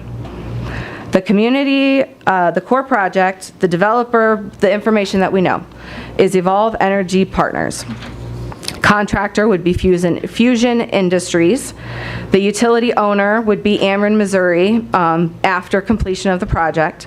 And the purpose is to build a 5.5-mile, 345 kilovolt transmission line from Root Beer Substation to a new private substation at a property located along I-70 and West Warrenton Boulevard, 22151 North Service Road, Warren County, Missouri. So this is all official information that I got from MISO and Ameren stating that this is happening. Paired with, and beyond that, if I didn't even have that information, this information that I got forwarded today, answers to the questions that I did bring up last time, confirm that it's real, it's happening, it's in the works, and everybody else besides our town is apparently aware. So the stated goal per the Evolve packet provided to landowners at the town hall meeting that they did host earlier this year stated it was that their build for the utility line was to deliver power to a new data center on property along I-70 and W. Warrenton Boulevard, supporting regional growth and energy reliability. This means that the transmission project is not a general grid update or upgrade. It is dedicated infrastructure built specifically for a single industrial user, a hyperscale data center. What we do know about the data center, based upon Evolve's disclosing, or what I can find through official documentation.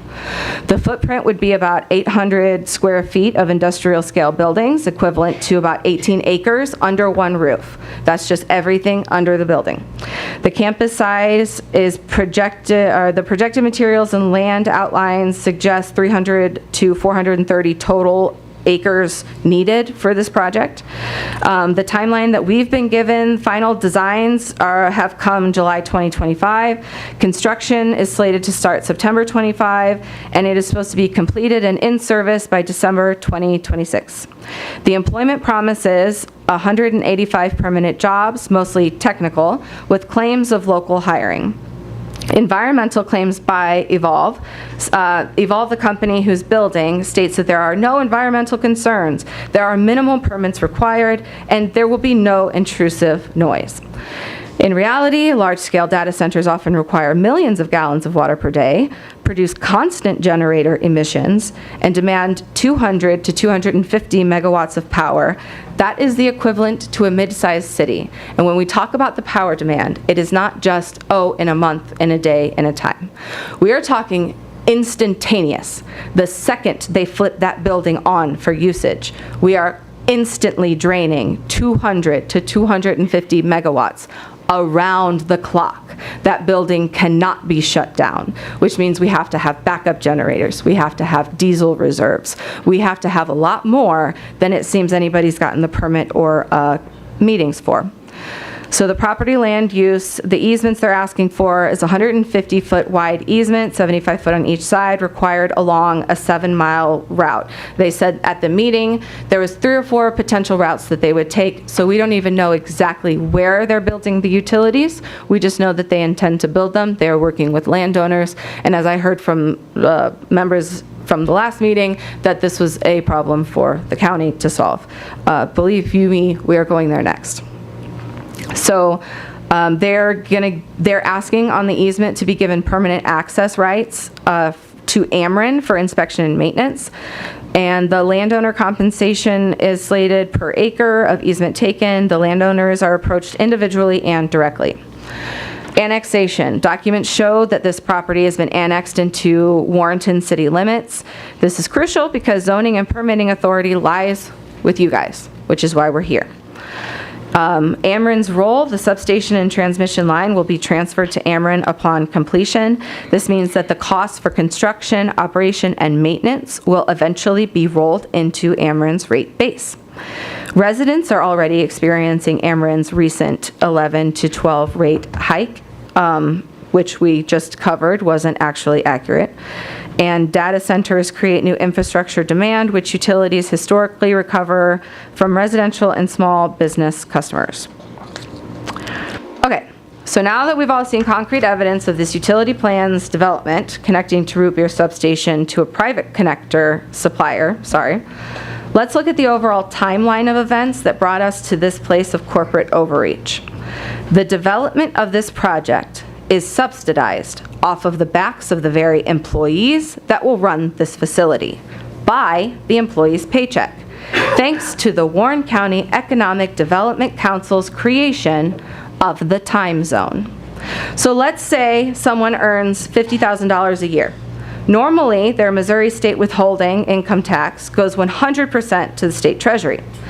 Inside of a time zone, 25% of that withholding is instead diverted to local time zone funds, and only 75% continues on to Jefferson City. The local time zone board then spends that diverted tax money on infrastructure improvements such as road, water, sewer, that the preliminary benefit for the preliminary benefit of the employer operating in that zone.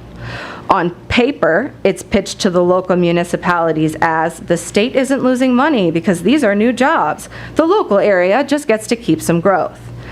But yes, if you were paying attention, you heard me correctly. This is clearly subsidizing corporations. Even though the employer doesn't directly get a check, the infrastructure built with the diverted employee tax dollars is something that the company would normally have to pay for or partially finance. Instead, the cost is being shifted onto the public indirectly through employee-generated tax revenue. That is directly citizen contribution for corporate gain. The money originates from the wages of workers, local citizens, if we are to believe the information we've been given by the utility developer. But instead of being pulled into the state general fund for schools, health, etc., it is carved out to underwrite the infrastructure for the employer. The employee does not see a lower tax bill. They pay the same.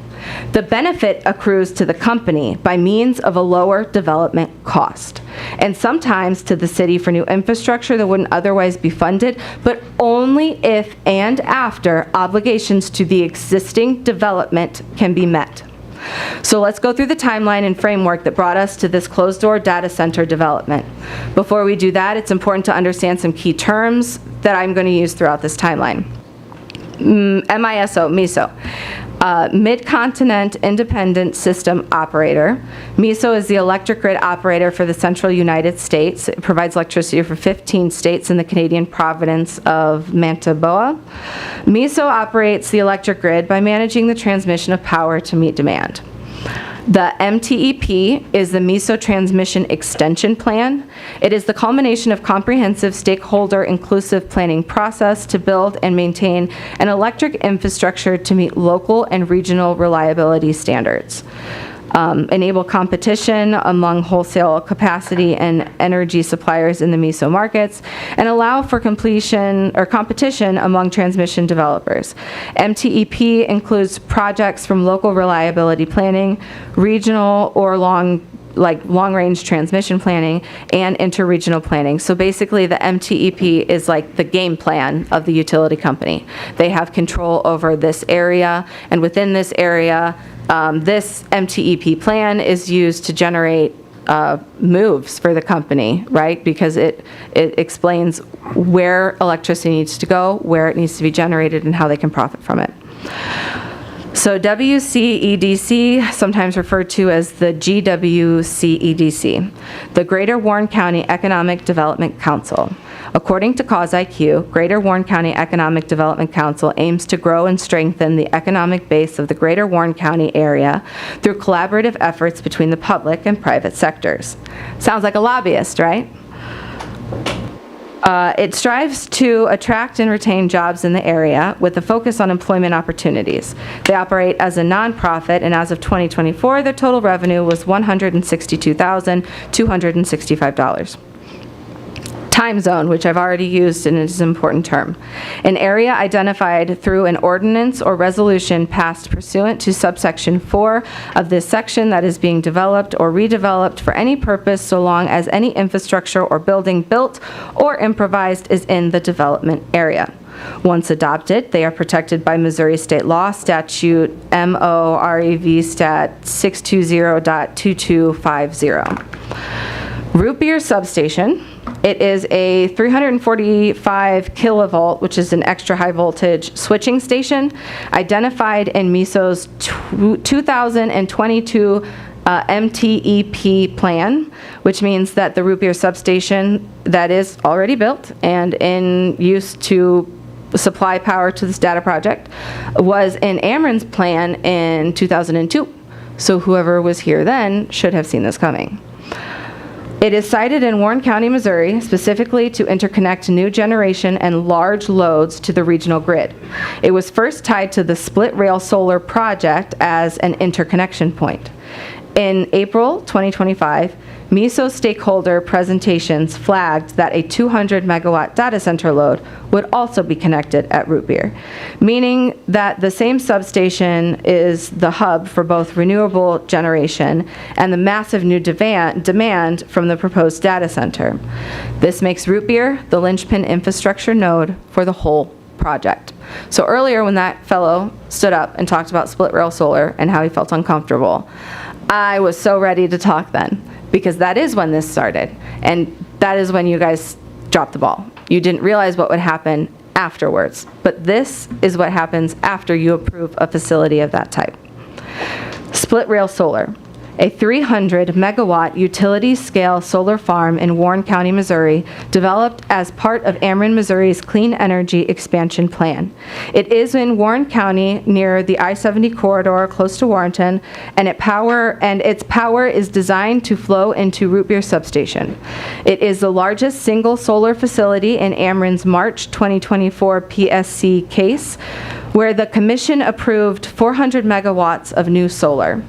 Its interconnection project is literally named in MISO records, New Root Beer 345 kilovolt ring bus for J976 Split Rail Solar. By coincidence, but more likely by design. Root Beer was later shown to host a new 200 megawatt data center load, effectively tying the renewable project and the private data center together at the same node. So the timeline of disclosure and what the documents can be found regarding the Missouri data center, I'm calling it an infestation because it's not just here, it's everywhere. We just happen to have the solar farm and the split rail substation we need to make transmission of power across the grid possible. Goes back to 2013. So for those of you who are here in 2013 and who have slated to have no understanding of what's happening now, we're looking to you and the actions that you took.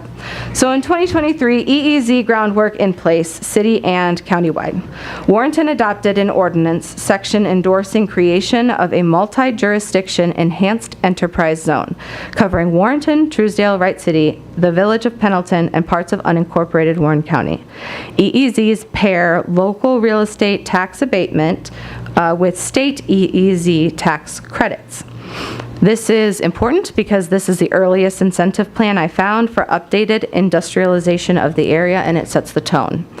In 2016, Warrenton Comprehensive Plan set the playbook for all of this. The city's adopted plan included an annexation history, an annexation priority map, existing water and wastewater system map, a proposed regional transportation network, the backbone for later annexations and infrastructure. Industrial site marking lines up with annexation areas. The state site sheet for Warrenton Industrial Park North lists 435 available acres north of I-70, the same geography accessed by the interchange improvements and reflected in the city's long-range maps. That brings us to October 6, 2016, Bill number 3816, ordinance number 0,019S, an ordinance amending and restating ordinance number 2272 of the City of Warrenton, Missouri, imposing a sales tax for the purpose of funding a capital improvement at the rate of 0.5% pursuant to the authority granted by and subject to the provisions of 94.577 RSMO, imposing a sales tax for the purpose of providing funding for economic development at the rate of 0.5% pursuant to the authority granted by and subject to the provision of Section 67.1305 RSMO, providing for submission of the proposals to the qualified voters of the city for their approval at the special election called to and to be held in the city on August 2nd, 2016. I know that was a lot, but it's important that we read all of the details. MoDOT explicitly states the new I-70 interchange was fully funded by a sales tax passed by residents in the city of Warrenton. Once completed, MoDOT will assume ownership and maintenance of the interchange, and while the city will maintain Route MM and portions of the outer road connecting to it. As of March 31st, 2025, and as the mayor so proudly proclaimed earlier, the Jerry Dyer Bridge is officially paid off. 12 years ahead of schedule. Does anybody want to guess why that was paid off 12 years ahead of schedule? I theorize it was made a priority so that the maintenance would be overseen by MoDOT, as soon as possible in order to protect our roads during the heavy usage and during construction of the data center and its needed infrastructure. September 5th, 2017, an ordinance authorizing the mayor to execute a service agreement between the City of Warrenton, Missouri and the Greater Warren County Economic Development Council. Whereas, for the sum of $10,000 paid by the city to the Greater Warren County Economic Development Council, the council shall provide economic development services to the city for the period beginning on the effective date of this agreement until June 30th, 2018. These services shall include actively recruiting new businesses to the city, to provide help in enhancing local businesses, and this agreement shall be effective and executed the date approved by both the Greater Warren County Economic Development Council and the city and shall expire on June 30th, 2018. Fast forward to March 5th, 2019, bill number 07-19 passed. Board agenda and minutes show a new service agreement between the City of Warrenton and the Greater Warren County Economic Development Council. It was introduced and adopted. The September 6, 2022, bill number 61-22 passed, and that was an annual service agreement with the Greater Warren County Economic Development Council. Brought forward and approved, minutes note, the contract amount annually was $22,500. A state-backed interchange improves access to the site area. I messed up my notes a little bit, but we just covered that, how the interstate provided the access that MoDOT and the utilities would need in order to coordinate the development of everything that came after that. So in 2022, MISO MTEP plan states that Root Beer Substation project is listed as a generator interconnection project. MISO's 2022 Transmission Extension Plan, MTEP 22, shows multiple upgrades in our area, including a new 345 kilovolt switching station in Warren County called Root Beer and Associated Work. One project is literally titled New Root Beer 345 kilovolt Ring Bus for J976 Split Rail Solar, with an in-service date again of 6/1/2024 and an estimated cost of $10.8 million. So Root Beer's involvement means that it wasn't just a generic station, it was specifically built for split rail solar interconnection. Later in 2025, that same node gets tagged with the 200 megawatt data center load. I know I keep saying the same things over and over again, but it's to give everybody a clear understanding of exactly how we got here, because there is a lot of layers and lack of oversight. So December 6th, 2022, operational updates to the minutes. The city administrator reported that the Greater Warren County Economic Development Council is pursuing a state site certification for 178 acres north of the interchange, the Heath property in question. The Greater Warren County Economic Development Council is proceeding with the site certification through the state for the 178 acre north of the interchange currently owned by George Heath, since developers tend to look at these sites because of some of the due diligence that has been done. These are the notes from the city. The city would like to do an agreement with the property owner stating that once the property is annexed to the city will complete engineering for the sewer extension to the site. If the property owner does not receive the requested zoning, the agreement will follow the property owner to de-annex the property from the city. After some discussion, Alderman Larry Corder moved and Alderman Steve Cullum seconded the motion to approve the city attorney draft an agreement for this project. December 19th, 2022, landowner signal industrial and commercial development at the new interchange. So local reporting identifies Hickory Ridge family promoting state site certification on 178 acres just north of the western I-70 interchange, indicating that a future large-scale development is intended. That was per the Warren County record. Early to mid-2023, the time zone is pushed. Time zone created along I-70 corridor via multi-city actions. That's what I'll get into now. So February 28th, 2023, Greater Warren County Economic Development Council authorized Access STL West time zone application. Missouri's Targeted Industrial Manufacturing Enhancement Zone Program, effective 2022, allows a multi-jurisdiction zone board to retain 25% of state income tax withholding from new jobs to fund infrastructure in a designated corridor. Time zones cannot overlap AIM zones. There is a lot of different types of zones, which is why that's referenced. Local cities begin taking action to join a countywide time zone along I-70. Members as of 2023 included, we'll go on to that later. May 15th, 2023, MISO MTEPP 22 report. Appendix Chapter 4 lists Project 22546, new root beer 345 kilovolt ring bus for J976 split rail solar, construct a new 345 kilovolt switching station in Warren County. This is just to reiterate that I know I keep saying this, but it's to show you how many times in each different report it shows up. So this involvement in our county, the root beer rig bus, it is well known along the utility developers. So May 25th, 2023 in Wright City, this is when we have, I guess, the creation of the time zone, the beginning of it. So a public hearing and resolution R08-23 supported creation of the Greater Warren County time zone. Minutes note a presentation by Steve Etcher and describe that 25% holding mechanism that they lobbied out there. Let's put it that way.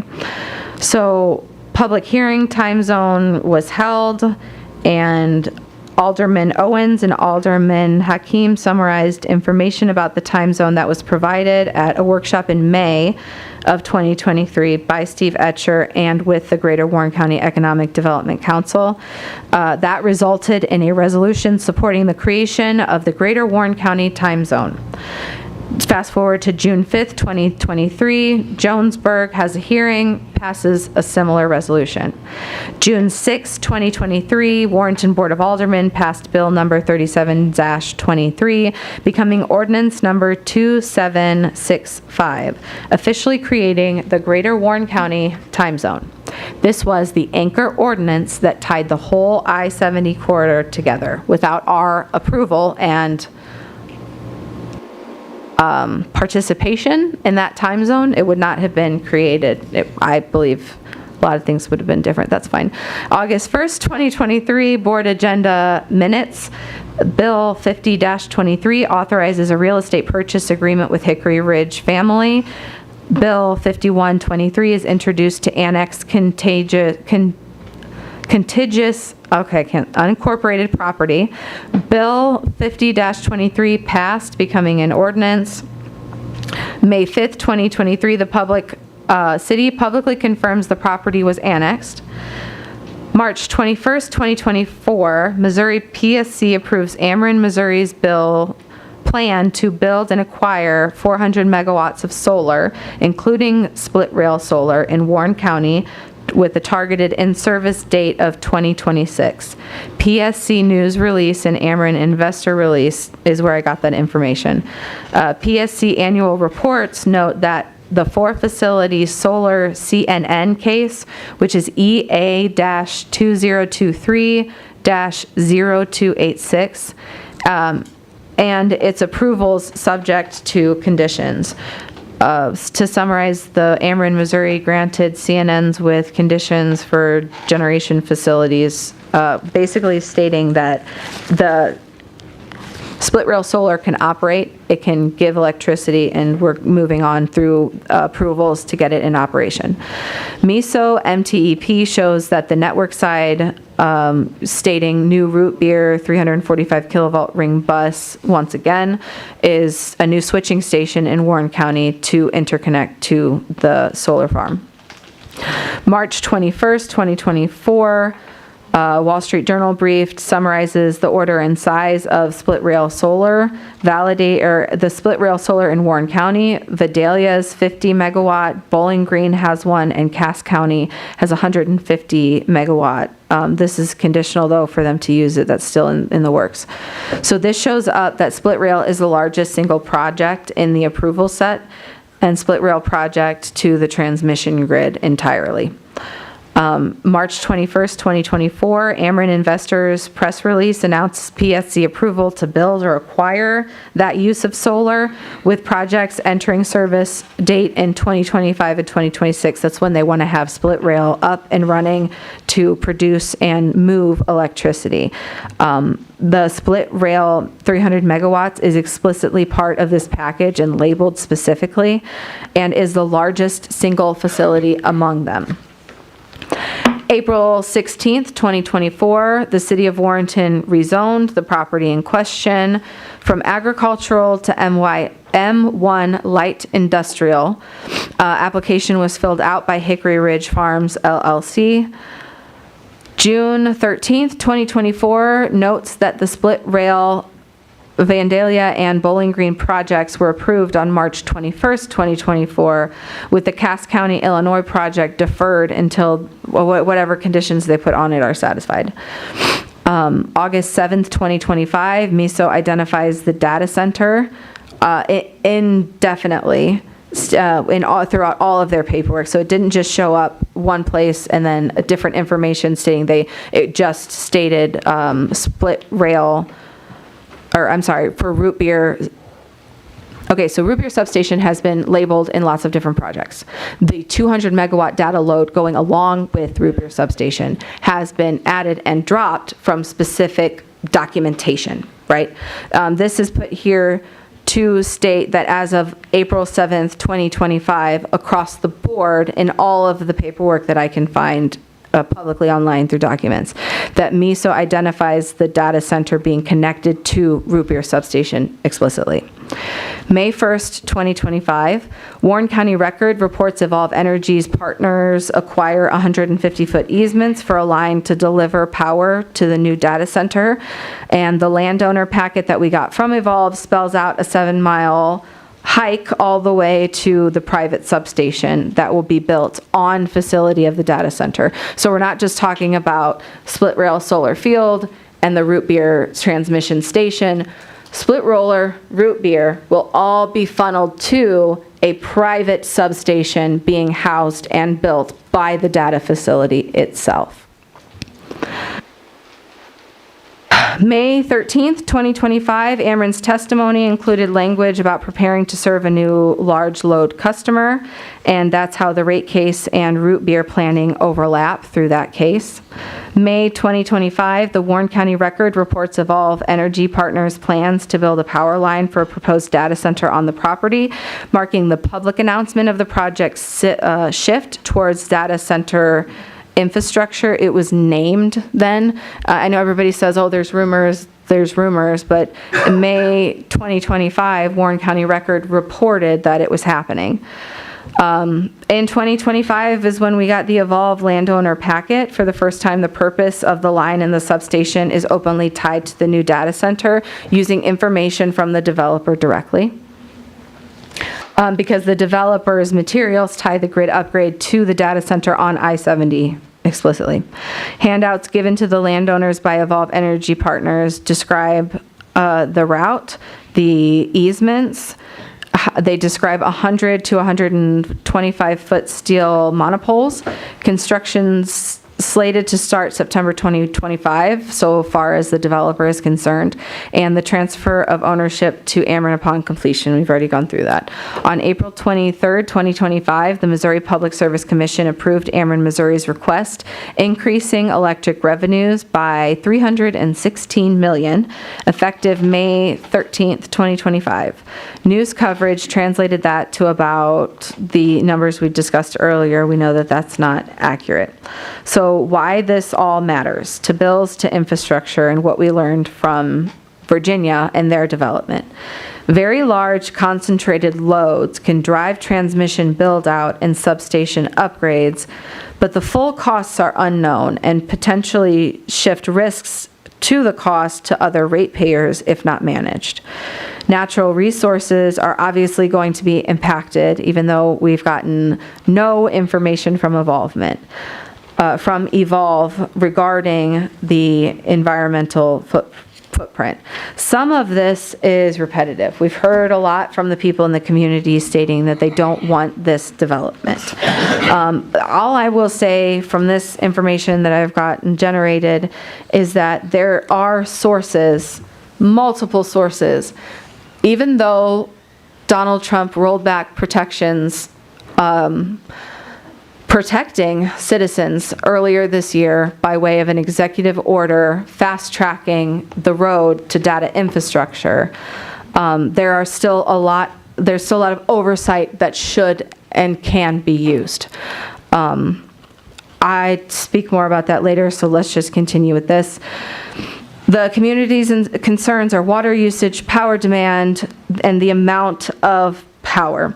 I do want to go over this unit. So a 200 megawatt facility is continuously drawing 200 megawatts of power. That is the equivalent of 180,000 homes, so long as the homes are using a respective and limited amount of electricity. There's also noise and emissions, property values, and ratepayer impacts to consider. We've already talked about that, so I will move further along. The Warren County Data Project is not just a transmission upgrade. It is a privately developed, utility-backed industrial project designed for one data center. Once complete, Ameren takes ownership, guaranteeing ratepayer costs. The land is inside city limits, making Warrenton's Alderman the decisive authority. What we have seen evidence of here today is a collaboration between a Warrenton business owner who created a 501c nonprofit alongside other business owners and at least one city official, the city administrator, and its board members. Steve Etcher, who worked for Mark Nelson Advisory LLC as a paid consultant to this nonprofit to procure commercial business to our county. With collaboration from the Warren County Economic Development Council, ordinances were created and passed by the Board of Aldermen in creation of the time zone. Purchased property was also passed by the Board of Aldermen to have it annexed into the city where the facility will be for the very purpose of building a data center. Deals were done with landowners for lease agreements. Utility rate heights from Ameren were given by the PSC for a substation, and the list for this build goes all the way up to the federal level. When we look at what's happening here in Warrenton, we need to be honest about the bigger picture. Our city administrator, Brandy Walters, sat as secretary of the Warren County Economic Development Council and was directly involved in connecting the pieces, from annexation, rezoning, time zone applications, and service agreements that invited industrial-scale projects into our community. These were not neutral administrative acts. They were deliberate moves to clear a path for corporate projects like the proposed data center. At the same time, on the federal level, Donald Trump's July 2025 executive order directs agencies to fast-track permitting for data centers, to cut environmental reviews short, and to give corporations public subsidies and tax breaks to build as quickly as possible. His order is built on the same principle that public resources, our water, our power grid, and even our tax dollars should be bent towards corporate profit. But this is not just Washington. Here in Warrenton, the same philosophy has been carried out locally. The mayor, Eric Schloiter, presided over and signed the ordinances that created the time zone, approved the annexation of the I-70 tract of land, and rezoned over 300 acres into industrial use. Aldermen like Scott Schultz, Steve Cullum, Roger Romaker, Larry Corridor, and Jack Crump, all still sitting today, voted yes at every step. From directing the city attorney to draft pre-annexation agreements in 2022, to passing ordinance of the time zone in 2023, to annexing the Hickory Ridge tract in August of 2023, and rezoning it M1 Industrial in 2024. Steve Etcher, the longtime consultant and face of the Greater Warren County Economic Development Council, traveled town to town selling his vision. He stood in Wright City, Jonesburg, and Warrenton meetings presenting the time zone, framing it as progress while knowing exactly what kind of industrial infrastructure it would enable. The through line is undeniable. At the federal level, Trump removes safeguards so corporations can drain our power and water faster. At the state level, Missouri's time zone legislation diverts income tax revenue from workers back into corporate infrastructure. At the local level, Brandy Walters, Mayor Schloiter, Etcher, and our sitting aldermen ushered in annexations, rezoning, and agreements that gave these corporations the legal footing that they need. And the result? A meeting that's 3 or 4 hours long. Nobody can answer any questions but me. Ordinary people pay the price in higher electric bills, in strained water and sewer systems, and in the loss of our voice in how our land is used. This is not about Republican or Democrat. It's about a governing philosophy that says corporations first, citizens second. Let's outsource everything else. And that philosophy is being carried out by Trump in Washington, Brandy Walters in the City Hall, and Mayor Schloiter with his signature, the aldermen with their voices, and by Steve Etcher with his cheerleading from the EDC. Together, they are telling us that our money, our land, and our resources should be subsidized for someone else's profit. Our federal protections are limited or even no longer in place. It is up to us as a community to control the aspects of this development that we still have the ability to control. Our community's demand is simple. I once again state it. No permits, no backroom deals, complete transparency. Protect Warrenton residents before corporation. The welfare of the people shall be the supreme law. Between the time zone's diversion of workers' state taxes, the city annexation and rezoning, local abatements, and grid upgrades identified around the named 200 megawatt data center load at the Root Beer substation, we are watching public tools and ratepayer dollars line up to serve one private project. This is corporate subsidy in practice. Costs are socialized and the gains are privatized. We're asking for you to pause, disclose, and protect residents before we lock in decades of obligation.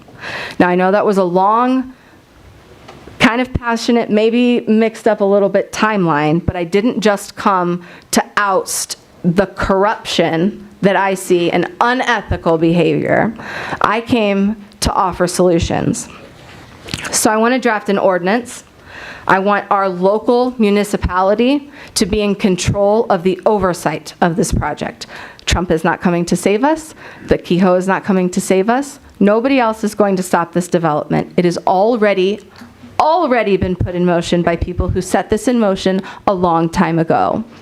And the way it has happened without transparency, or even the lack of understanding. I can get, you say, I don't know anything about it. I don't know anything about it.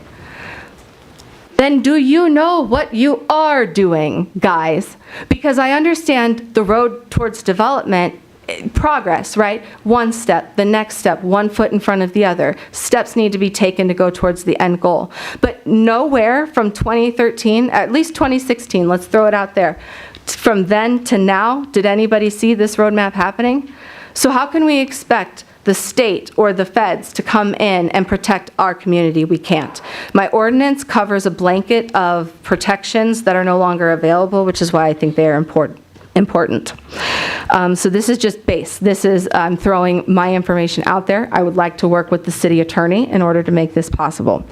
An ordinance of the city of Warrenton, Missouri, establishing local resource protection standards for high energy industrial facilities to safeguard water supplies, electric reliability, and community health. Section 1, Purpose and Findings. The Board of Aldermen finds that large-scale data centers and similar facilities impose unique and disproportionate demands on water, electricity, and air quality. Existing federal and state regulations are subject to change and cannot be relied upon to fully protect Warrenton residents. Therefore, Warrenton shall adopt independent, locally enforceable standards to ensure development does not harm community resources. Section 2, Definitions. High Energy Digital Infrastructure Facility, HEDIF, any data center, crypto mining, or digital facility with an average load above 20 megawatts. Major water withdrawal, any withdrawal exceeding 50,000 gallons per day from any source, groundwater, surface water, or municipal. Discharge, any liquid released into city storm drains, streams, or onto land that may reach groundwater. Backup generator facility, stationary engines with combined capacity above 1 megawatt. Section 3, local permitting required. No HEDIF may operate without a city resource use permit. No major water withdrawal may occur without a city water permit. No discharge may occur without a city discharge permit. No backup generator facility may be installed without a city air and noise permit. Section 4 would be water standards. Maximum withdrawal limits. No facility may withdraw more than 100,000 gallons of water a day without explicit board approval. Aquifer protections. Groundwater drawdown may not exceed 2 feet within 1 mile of any residential well. Monitoring. Facilities must install monitoring wells and submit monthly water use data to the city. Liability. The operator assumes full responsibility to any harm to private or municipal wells. The city bears no liability. Bonding. Operators must post a performance bond or insurance adequate to cover damages. Section 5, discharge standards. No discharge may contain concentrations above safe drinking water maximum contaminant levels. Temperature of discharges may not exceed 5 degrees Fahrenheit above natural background water temperature. Discharges must be sampled quarterly by a third-party lab and results reported to the city. Section 6 would be air quality and generators. Diesel or gas-fired generators must achieve specific and safe operational use parameters, and generators may not operate more than 50 test hours a year. Noise may not exceed 65 decibels at the property line or 55 at the nearest residence. Section 7 would be transparency. All permits, reporting, and monitoring data shall be published on the city's website. An annual public hearing shall be held to review compliance. Section 8 would be enforcement. Violations subject to $500 or more a day, whatever the board sees appropriate. Repeat violations may result in suspension or revocation of city permits. Facilities operating without a city permit shall be subject to immediate injunction. I have several passionate people underneath me that have given a much simpler and easy to digest timeline, along with key individuals and their connections. I will not go through the shorthand timeline of events, and I'm not trying to publicly call out people involved by means of deprecating them or anything like that. My reason in wanting to acknowledge the key individuals and their connections is so that the townspeople can see what I've found. That the people who are sitting in this room here today, I will not deny every single one of you as being passionate and caring for our city. It's the level of, I don't have any way, I'm not very nice in this aspect. It's the level of competence that I see and the ability to put it all together, because there are people in this room who have known things that are going on for a long time. And she or he has been involved at various levels unethically, and this should have been questioned. That alone, the operational boundaries that you guys put on the greater Warren County economic development and the outsourcing that has happened. It's almost like your guys' job, you're here to make sure development happens appropriately and safely and on the backs of the needs of the people, not on the backs of the people. And that's not what I've seen here, which is why I want to go and say key individuals and their connections. Number one, first and foremost, it's the Greater Warren County Economic Development Council. That's the people that are lobbying for this. These are the ones, I know you guys don't have any NDAs, but something that the community was very concerned about is who in the community knows what's going on and has signed an agreement with the corporation not allowing other people to be aware of the problem. And that would be Steve Etcher, the Greater Warren County Economic Development Council. They play a central role in promoting economic initiatives in Warren County, Missouri. So if you guys didn't know this was happening, you should have asked him. You should have asked, what is this going to bring? What is this going to do? What is this for? Because he knows, and it is rumored that he is not allowed to say. I don't think that's appropriate at all for somebody who has involvement in directly bringing business to Warren County to say, oh, you're right, that's my job and that's what I do, but I can't talk about it. The time zone, so Steve Etcher was the consultant for the Greater Warren County Economic Development Council via Mark Nelson Advisory LLC, with over 30 years in economic development, including testimony before congressional subcommittees and leadership in state associates. And he also has connections. He served as a media liaison for data center projects, and he facilitated discussions on the Hickory Ridge site's potential in 2002 landowner meetings for the transition line to be later put in April 2025. So Brandy Walters is a part of the Greater Warren County Economic Development Council as secretary since June 2021. She's also the city administrator since April 2021. And the connection there is she noted interest from companies in the Hickory Ridge site in 2022. She oversees municipal processes, including rezoning approvals and data center applications reviews. She confirmed in 2025 that no formal submission has occurred. Jim Schumann, Schuchmann, I'm not sure I said that right, is the treasurer for the Greater Warren County Economic Development Council. And this is the most updated information we can find online, but it is stating since June 2021. He's also the Wright City Administrator. The connection there is he supports regional infrastructure coordination, is relevant to the site's proximity to Interstate 70 and potential time zone integrations. Thomas Kemper is also a part of the Greater Warren County Economic Development Council and the company founder as of 2012. Warrenton, Missouri connection, he provides strategic oversight for industrial developments, including certified sites like Hickory Ridge. Tom Wolf would also be another interesting party to discuss in this case. He is a part of Greater Warren County Economic Development Council and the vice president as of 2021. Executive Vice President and Chief Lending Officer at the Missouri Bank in Warrenton. His connection to this is offers financial expertise, potentially aiding incentives for the project on rezoning properties and matters. Greg Klingensmith is former to the Greater Warren County Economic Development Council. He was the president. He is superintendent of Warren County R3 School District, and his connection is that he contributed to post-pandemic economic flooding or planning, which is foundational for the site's certifications. Peggy Rogers, former Greater Warren County Economic Development Council president.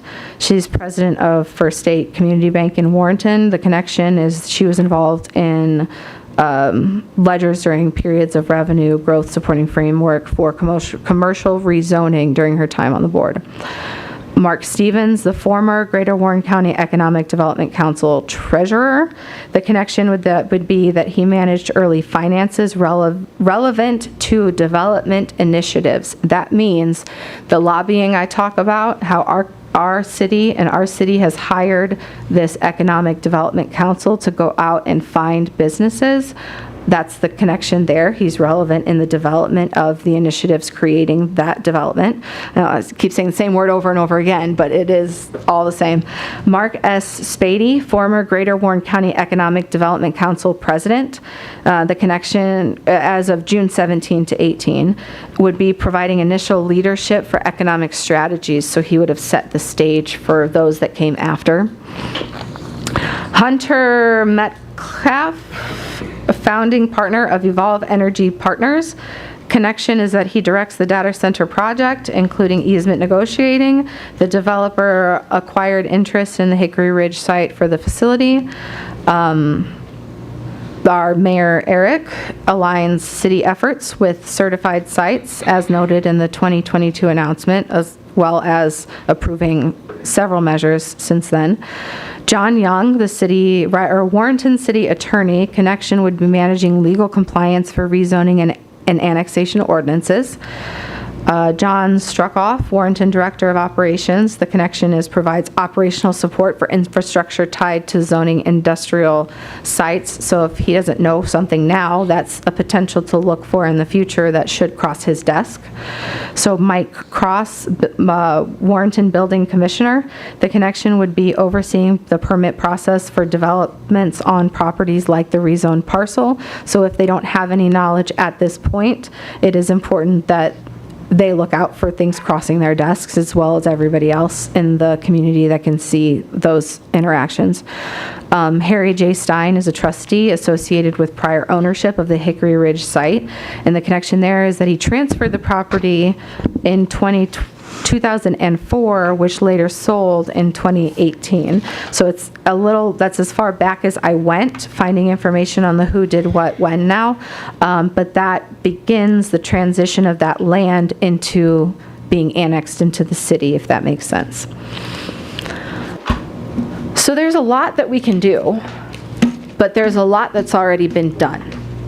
And it is maybe too much to digest or understand in one sitting, but I think the major takeaway moving forward is that it is here, it is happening.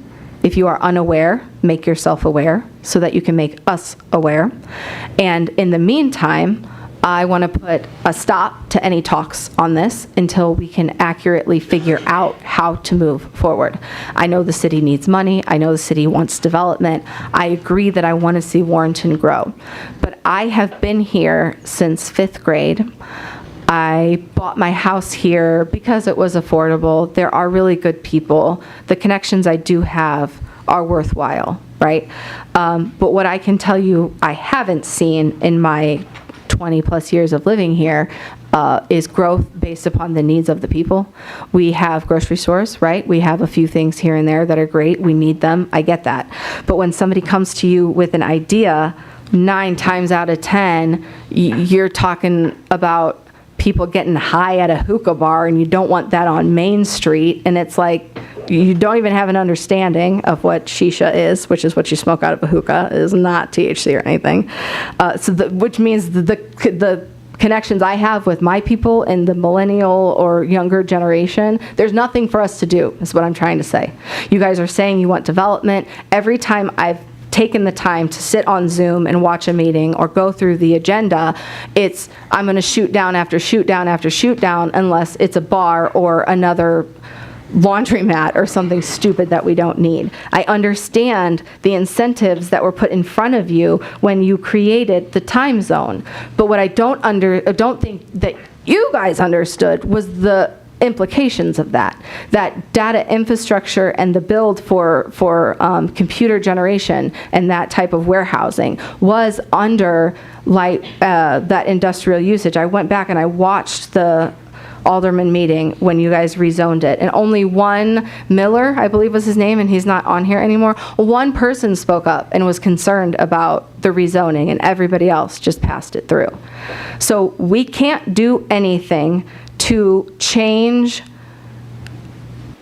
I am going to say it, to change the corruption that's happened here. And I use the word corruption because the unethical oversight and the use of city officials to private firms that were made and created, or non-for-profits, however you want to refer to them, in order to get business out into Warrenton, that seems like a conflict, a serious conflict to me. You don't want somebody who's going to be lobbying with one group to go back into their city job the next day with that information. That's not ethical, and I do believe it creates serious concerns. So I want to start with making sure the people who are involved at every level of this have been held accountable properly for their involvement, so that we can weed out any unethical behavior moving forward on the personnel side of it. And then my suggestion on the legislative or municipal side of it would be to enact this ordinance. Maybe this ordinance is very generalized. It's just a framework to show that we need protections where there are no protections. But I'm here today to explain what I saw and to offer up that solution. So you can, I don't know what you guys have up there. You can take this information that I have here. I tried to, it's so many layers. I hear you when you say you have no idea. I hear you. I really do. I believe you. Beyond hearing you, I believe you. Now please get out. If you don't know what's going on, let somebody else do it. So look through the timeline, see how you fit into it, and then my ask is, moving forward, would putting the ordinance in place protecting development of that type be a possibility at this stage? I think that's something the city attorney would have to review, and we would all have to discuss as far as an ordinance goes. Definitely not going to happen now, tonight. But, well, correct, but how do we move forward if that is an avenue to take? So I guess I just want to clear up something. You're saying the corruption that is within every branch has been from 2016 to 2025? No, the Greater Warren County Economic Development Council. Is this the only project they've ever specified on, or is there more projects they brought? We don't have a lot area? of information on them. They are hired by the city. So you don't know. But what I can find is Hold on, let me finish answering my question, please. I've let you speak for a while now. I'd like to ask one question. So there's nothing out there on any type of development that they may have brought to this city or proposed for this city that's benefited the citizens of this city? That's not in question here, sir. What's in No, I'm question asking here you is the that Warren County question, though, Data ma'am. Project. I'm asking And that how question. I can't find connections, or I can't speak as to other projects Okay. because I am not investigating those projects. Okay. I am currently investigating this project, and this project, I would beg to argue, is the biggest development that we've come together to try to find a solution on. And so if I can find corruption and misappropriations ethically in this the involvement of Warren County Economic Development Council reflective of the data project, I can almost assure you that you've probably just opened up a can of worms for yourself to answer at that point, I would think. No, I was just Let's asking go you if you back. know of any positive projects they brought to this area. No, I know. Okay. That's fine. I know little about them because there's little to be found transparently about them. Can you also tell us the businesses that we've turned down in the community of Warrenton? But the one that's fresh on my mind would be the hookah bar. I've heard people talk about. It was not approved. turned down. It was approved, young lady. I really have a problem here. You've insulted me by saying that I have done things in a backroom deal. That really, really insults me. You don't know me, I don't know you, and with that comment, I'm really not sure I want to know you.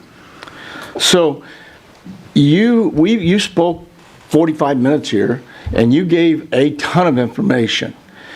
And I can guarantee you 90% of it came from the same damn thing you're trying to keep from coming in here. It came from a data center.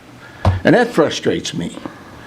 I'm not for or against it. I'm willing to go out and do my due diligence about the data center and find out. But when you come in here and insult me and my colleagues that we're corrupt, I've been in this community for 69 years, and it's very frustrating to me that you would come up here and insult me like that. And I'd appreciate an apology from you if you're big enough to put it up there. I think it would be a clarification. I did not call you corrupt. I said members in this room that are also sitting on the Greater Warren County Economic Development Council could be seen as corrupt with their unethical actions. My comment on that, I'm sorry, too. but to clarify, I would call you ignorant to a lot of the facts. You are here, you are participating, but you don't know what your participation brings, and that's my frustration. How do you know that?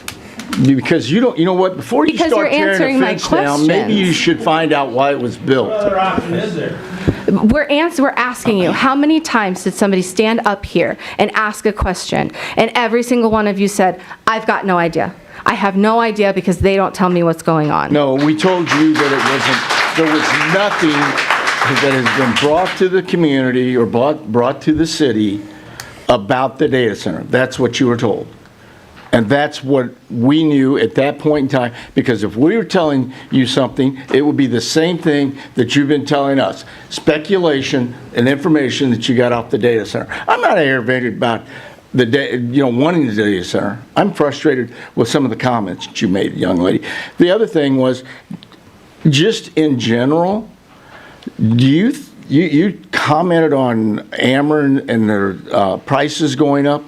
Hey, I live in the same community as you do. My utilities went up as well.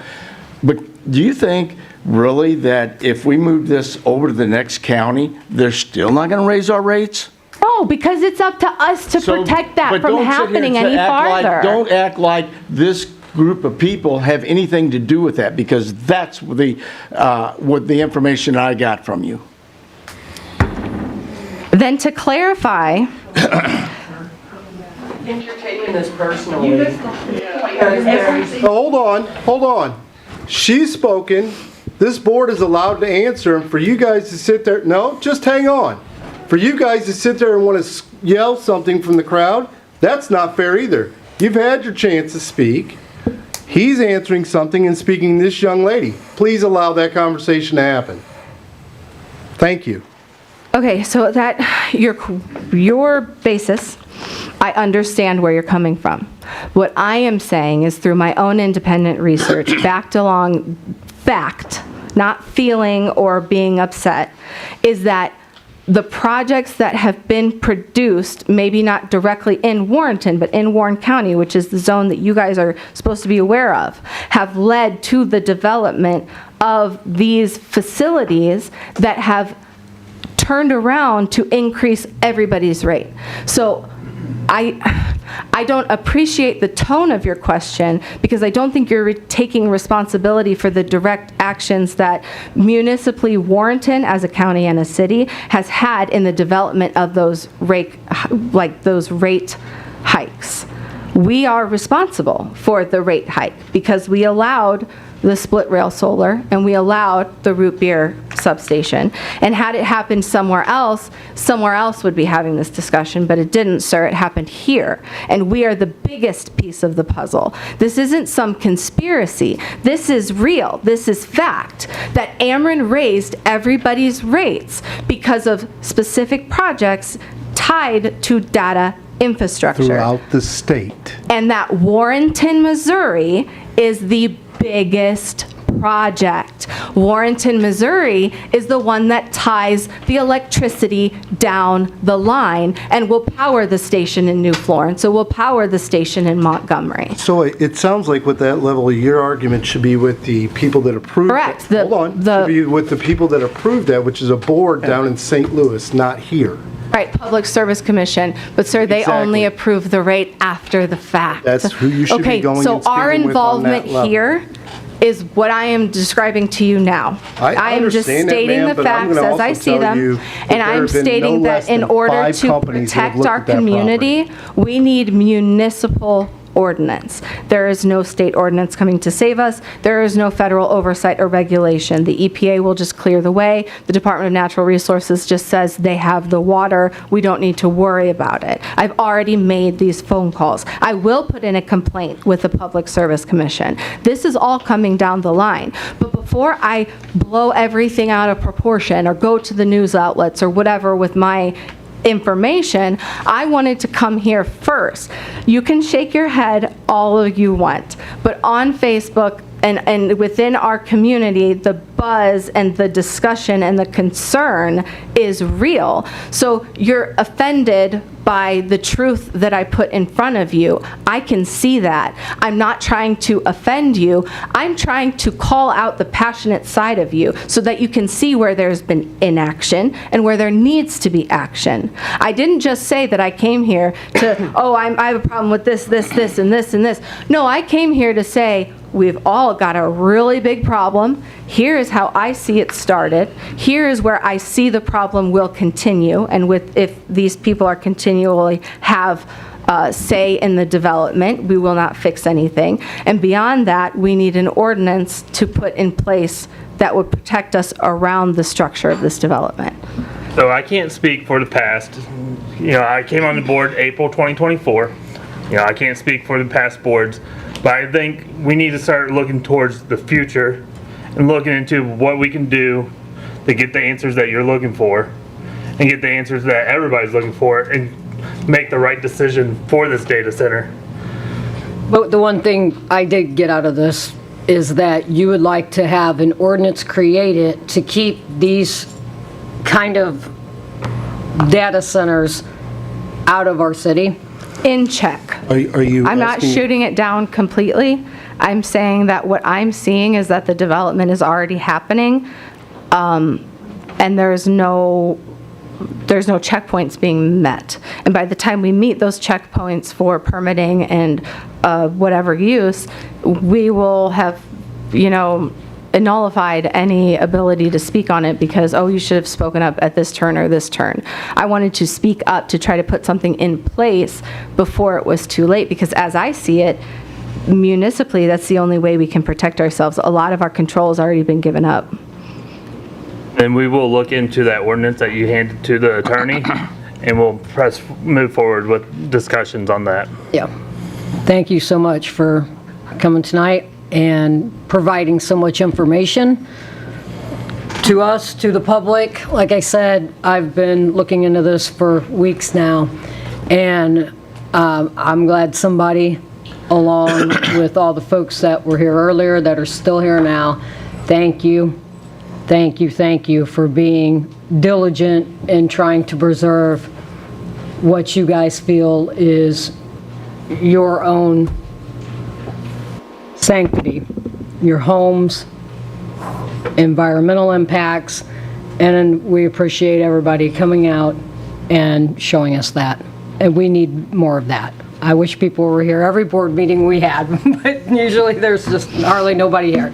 And as information does get to us, we will get it out to you. You know, I put information on Facebook, they'll put it on Facebook and on the website. We will get that information to you guys as soon as we get that information. So, Anna, did you want to add anything else? Anna, sorry. I just realized No, it would just be the most important thing that when I submitted the information to be on the docket, that was before I had gotten updated information from Evolve, that packet that everybody got today. And that changed the structure of the ordinance that myself and a group of other people that are concerned about this came up with. So if I could leave the updated information with you or with you, so that it could get to the appropriate avenue. Okay. I didn't know if, because what you have is not as updated as, I don't know who to give it to. You can just give it, set it on the desk. There you go. Okay. Thank you for everybody that stayed. Yeah.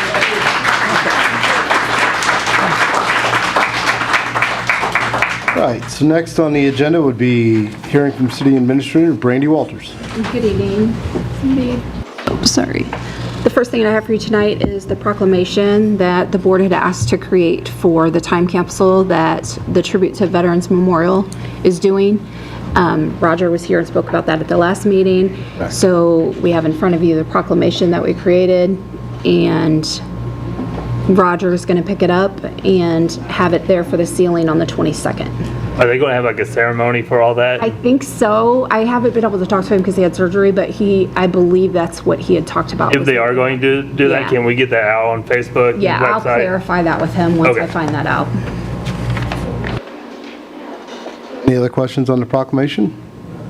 No. I think that's it. Entertain a motion to approve the proclamation for the time capsule. So moved. Second. Motion made by Alderman Quarter, seconded by Alderman Lang. Roll call vote. Alderman Crump. Yes. Alderman Quarter. Yes. Alderman Wade. Yes. Alderman Lang. Yes. Motion passes 4-0 with 2 absent. A couple quick updates. Fairlane Circle addresses, those letters have gone out. I think the last of them went out today.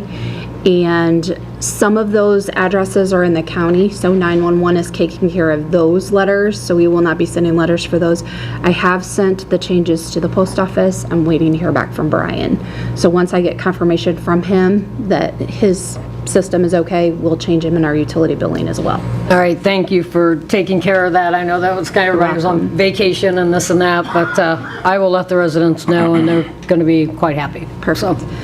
One other thing is I heard from MoDOT today, and the Meyer Electric is going to be replacing that signal box that's been torn up forever out there at 47 and 70. Moving the other signal box over across the highway is what I heard. Oh, I didn't hear that. There's one that's over across the other way. They're going to run the wire over to the main one and trunk it. They said that it should not interrupt any type of driving or anything while they're doing that. However, that they will have flashing red lights when they're doing it. It's going to be, I believe it was next week. I didn't write down that date. We make sure that they don't do it at 7 in the morning when we have school and from his 3 notes, o'clock. it's going to be at night. At night? Okay, perfect. Thank you. Can we put a notice out that it's going to be done? Mm-hmm. So the other thing I'd like to bring up is the walkway at where the fueler is, down at Warrior and 47. As you're walking towards the Baptist church, the countdown number, like from 20 down for walking across the warning, is not working. It's totally out. Okay. And we do have some elderly people in that area, along with juveniles and regular people, adults that walk their dogs and what be it. So, yeah, if we could have some of those checked, or at least if the public would report some of those that are out. Just a couple quick dates. Tomorrow's our employee summer bash from 11:30 to 3:30 at Binkley Woods in City Hall. Will be closed during that time. September 20th, Fall Festival featuring Jody Messina, the Butchwhacks and the Hollywoods, and Alex Day. And then December 6th at 5 p.m. is Hometown Christmas. That's all I have. Thank you. Thank you, Brandy. Next, we'll hear from Ground and Maintenance Director Justin Knoll. So good evening, Mayor and Board. You have our monthly report for July. For July, we had 13 pavilion rentals. Again, I think those numbers are up from last year with the continuing advertisement on social media and some of our park improvements we've made throughout this season. We had 4 tournaments with the Game 7 out at the sports complex. One being their All-Star Game Series, which brought folks and teams in from all over the state. It's pretty, a lot of activity out there. Crews started the renovations at Quarry Park. We removed the old concession stand from the pavilion by Field 1. This included replacing some of the trim and siding along the gables, repainted the pavilion. We repainted the inside and outside of the bathroom facility. We repainted the metal storage shed and did some roofing repairs on that storage building. And that building holds all of our special events and things that don't need to be wet. So that was a great task to get completed. Of course, we continue to work on road easements and pushing back tree lines and back to their fullest potential. Coming up this week, the fall sports kickoff at the athletic complex. TSM roughly has 800 kids signed up for this fall season, so wish them the best of luck. Is that just baseball, sport, baseball, or soccer? Baseball and softball and soccer. Yes. Okay. Then coming up with the park board, we're going to have to my knowledge, our first movie in the park at Dyer Park on October 10th at 7 p.m. And we're going to have like a Halloween themed movie. It'll be Hocus Pocus. Yeah, if you've seen the advertisement. Grandkids are going to love that. Yeah, for sure. So, but that's all. That's about what I got. Thank you, Justin. I appreciate that. Thanks, Justin. Next, we hear from Public Works Director Guy Jeevers. Good evening, Mayor and Board. First time I had my monthly report. They were finishing up on Dogwood and Redbud, concrete gutters. They still got some paving to do. They had 9 water shut-off repairs, 3 sewer calls, all 3 were on private. They started work on Meadowview for the street replacement. Flynn Drilling has drilled 645 feet out at the park. They're budgeted for 1,700 feet, so we'll start getting closer to that. See what the flow is. They're looking like 2 more weeks and they should be at that point. You can see they've been paving on Main Street. They're doing that in layers. I don't have a deadline on when their paving is going to be done, but it's going to be maybe by the middle. It's already Tuesday, so maybe towards the end of the week the paving should be completed. Out at the wastewater treatment plant, the clarifiers have been poured, and they're doing dirt work around that, and they're in the process of pouring the slab. They're going to put for the digesters, and that's going to be Monday the 8th. They're installing rebar now, so there's a lot of work going on out there. Any questions? That Middletown Road, Justin, when we talked about that today, is that the same area he was complaining about the grass and the weeds? I think I missed his comment, but the Middletown Road's going to be mowed tomorrow morning. It's, Meadowview, my bad. If I said Middletown, I meant Meadowview is where they're doing the concrete street repair. Okay, I thought I saw Middletown on there, but maybe not. But anyway. I could watch it over. I can watch it tomorrow on YouTube No, and see don't what it even worry says. about it. You're gonna be at having your day tomorrow, so you go enjoy that. So the next item I have is Powell Street water line bid. This is a 12-inch water main running from the water tower running to a 12-inch highway bore at the end of Powell Street. I'm recommending to accept the low bid to Keeley Construction Group out of St. Louis for the amount of $139,800, low bid. Budget amount was $111,620, so I am over budget by $28,180. So I need to reallocate $28,180 from the Well 9 tower painting. We won't be painting Well 9 this year. because we can't shut that down until we get the new well done. And if they're at 240 days they have under contract to get that well done, so that'll get us into next year. So we'll readjust next year's budget for that well 9 and move forward. Did I get that out good enough, or do I need to? What's the difference between the mix it two up? Bommarito bids that were up there? 39, was it? And 139. You understand what I'm asking? 39.8. Why are was the there only two bid. Bommarito construction bids up there? Why is there 2? Yes.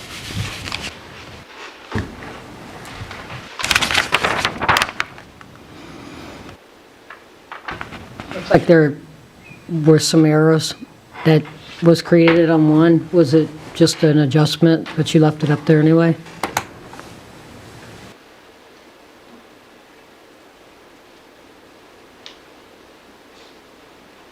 I don't know. Hey, let me look at the, oh, you know what, because it ain't color coded and I don't have my computer. The cost of it was different. These two? No, between Bommarito and Bommarito at the top, the cost at the bottom is different on both Bommaritos. Let me look real quick.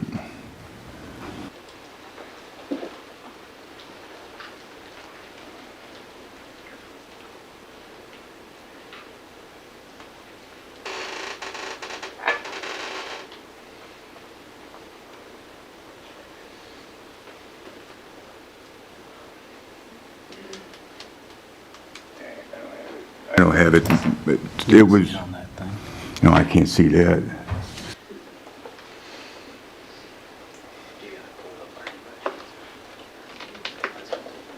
It says it's the correct number from the highlighted in error. So we had, the first one was the bid, and then the second one, where it says Bommarito, that's highlighted, was the air part. So instead of just taking and removing it, it's showing where we made the adjustments on the 2. So I understand that, but the figures on each one, at the very top, we see Keeley, Gridner, Bommarito, Weimeyer, and Pace. The 2 Bommaritos, the figures are different on each category dropping down.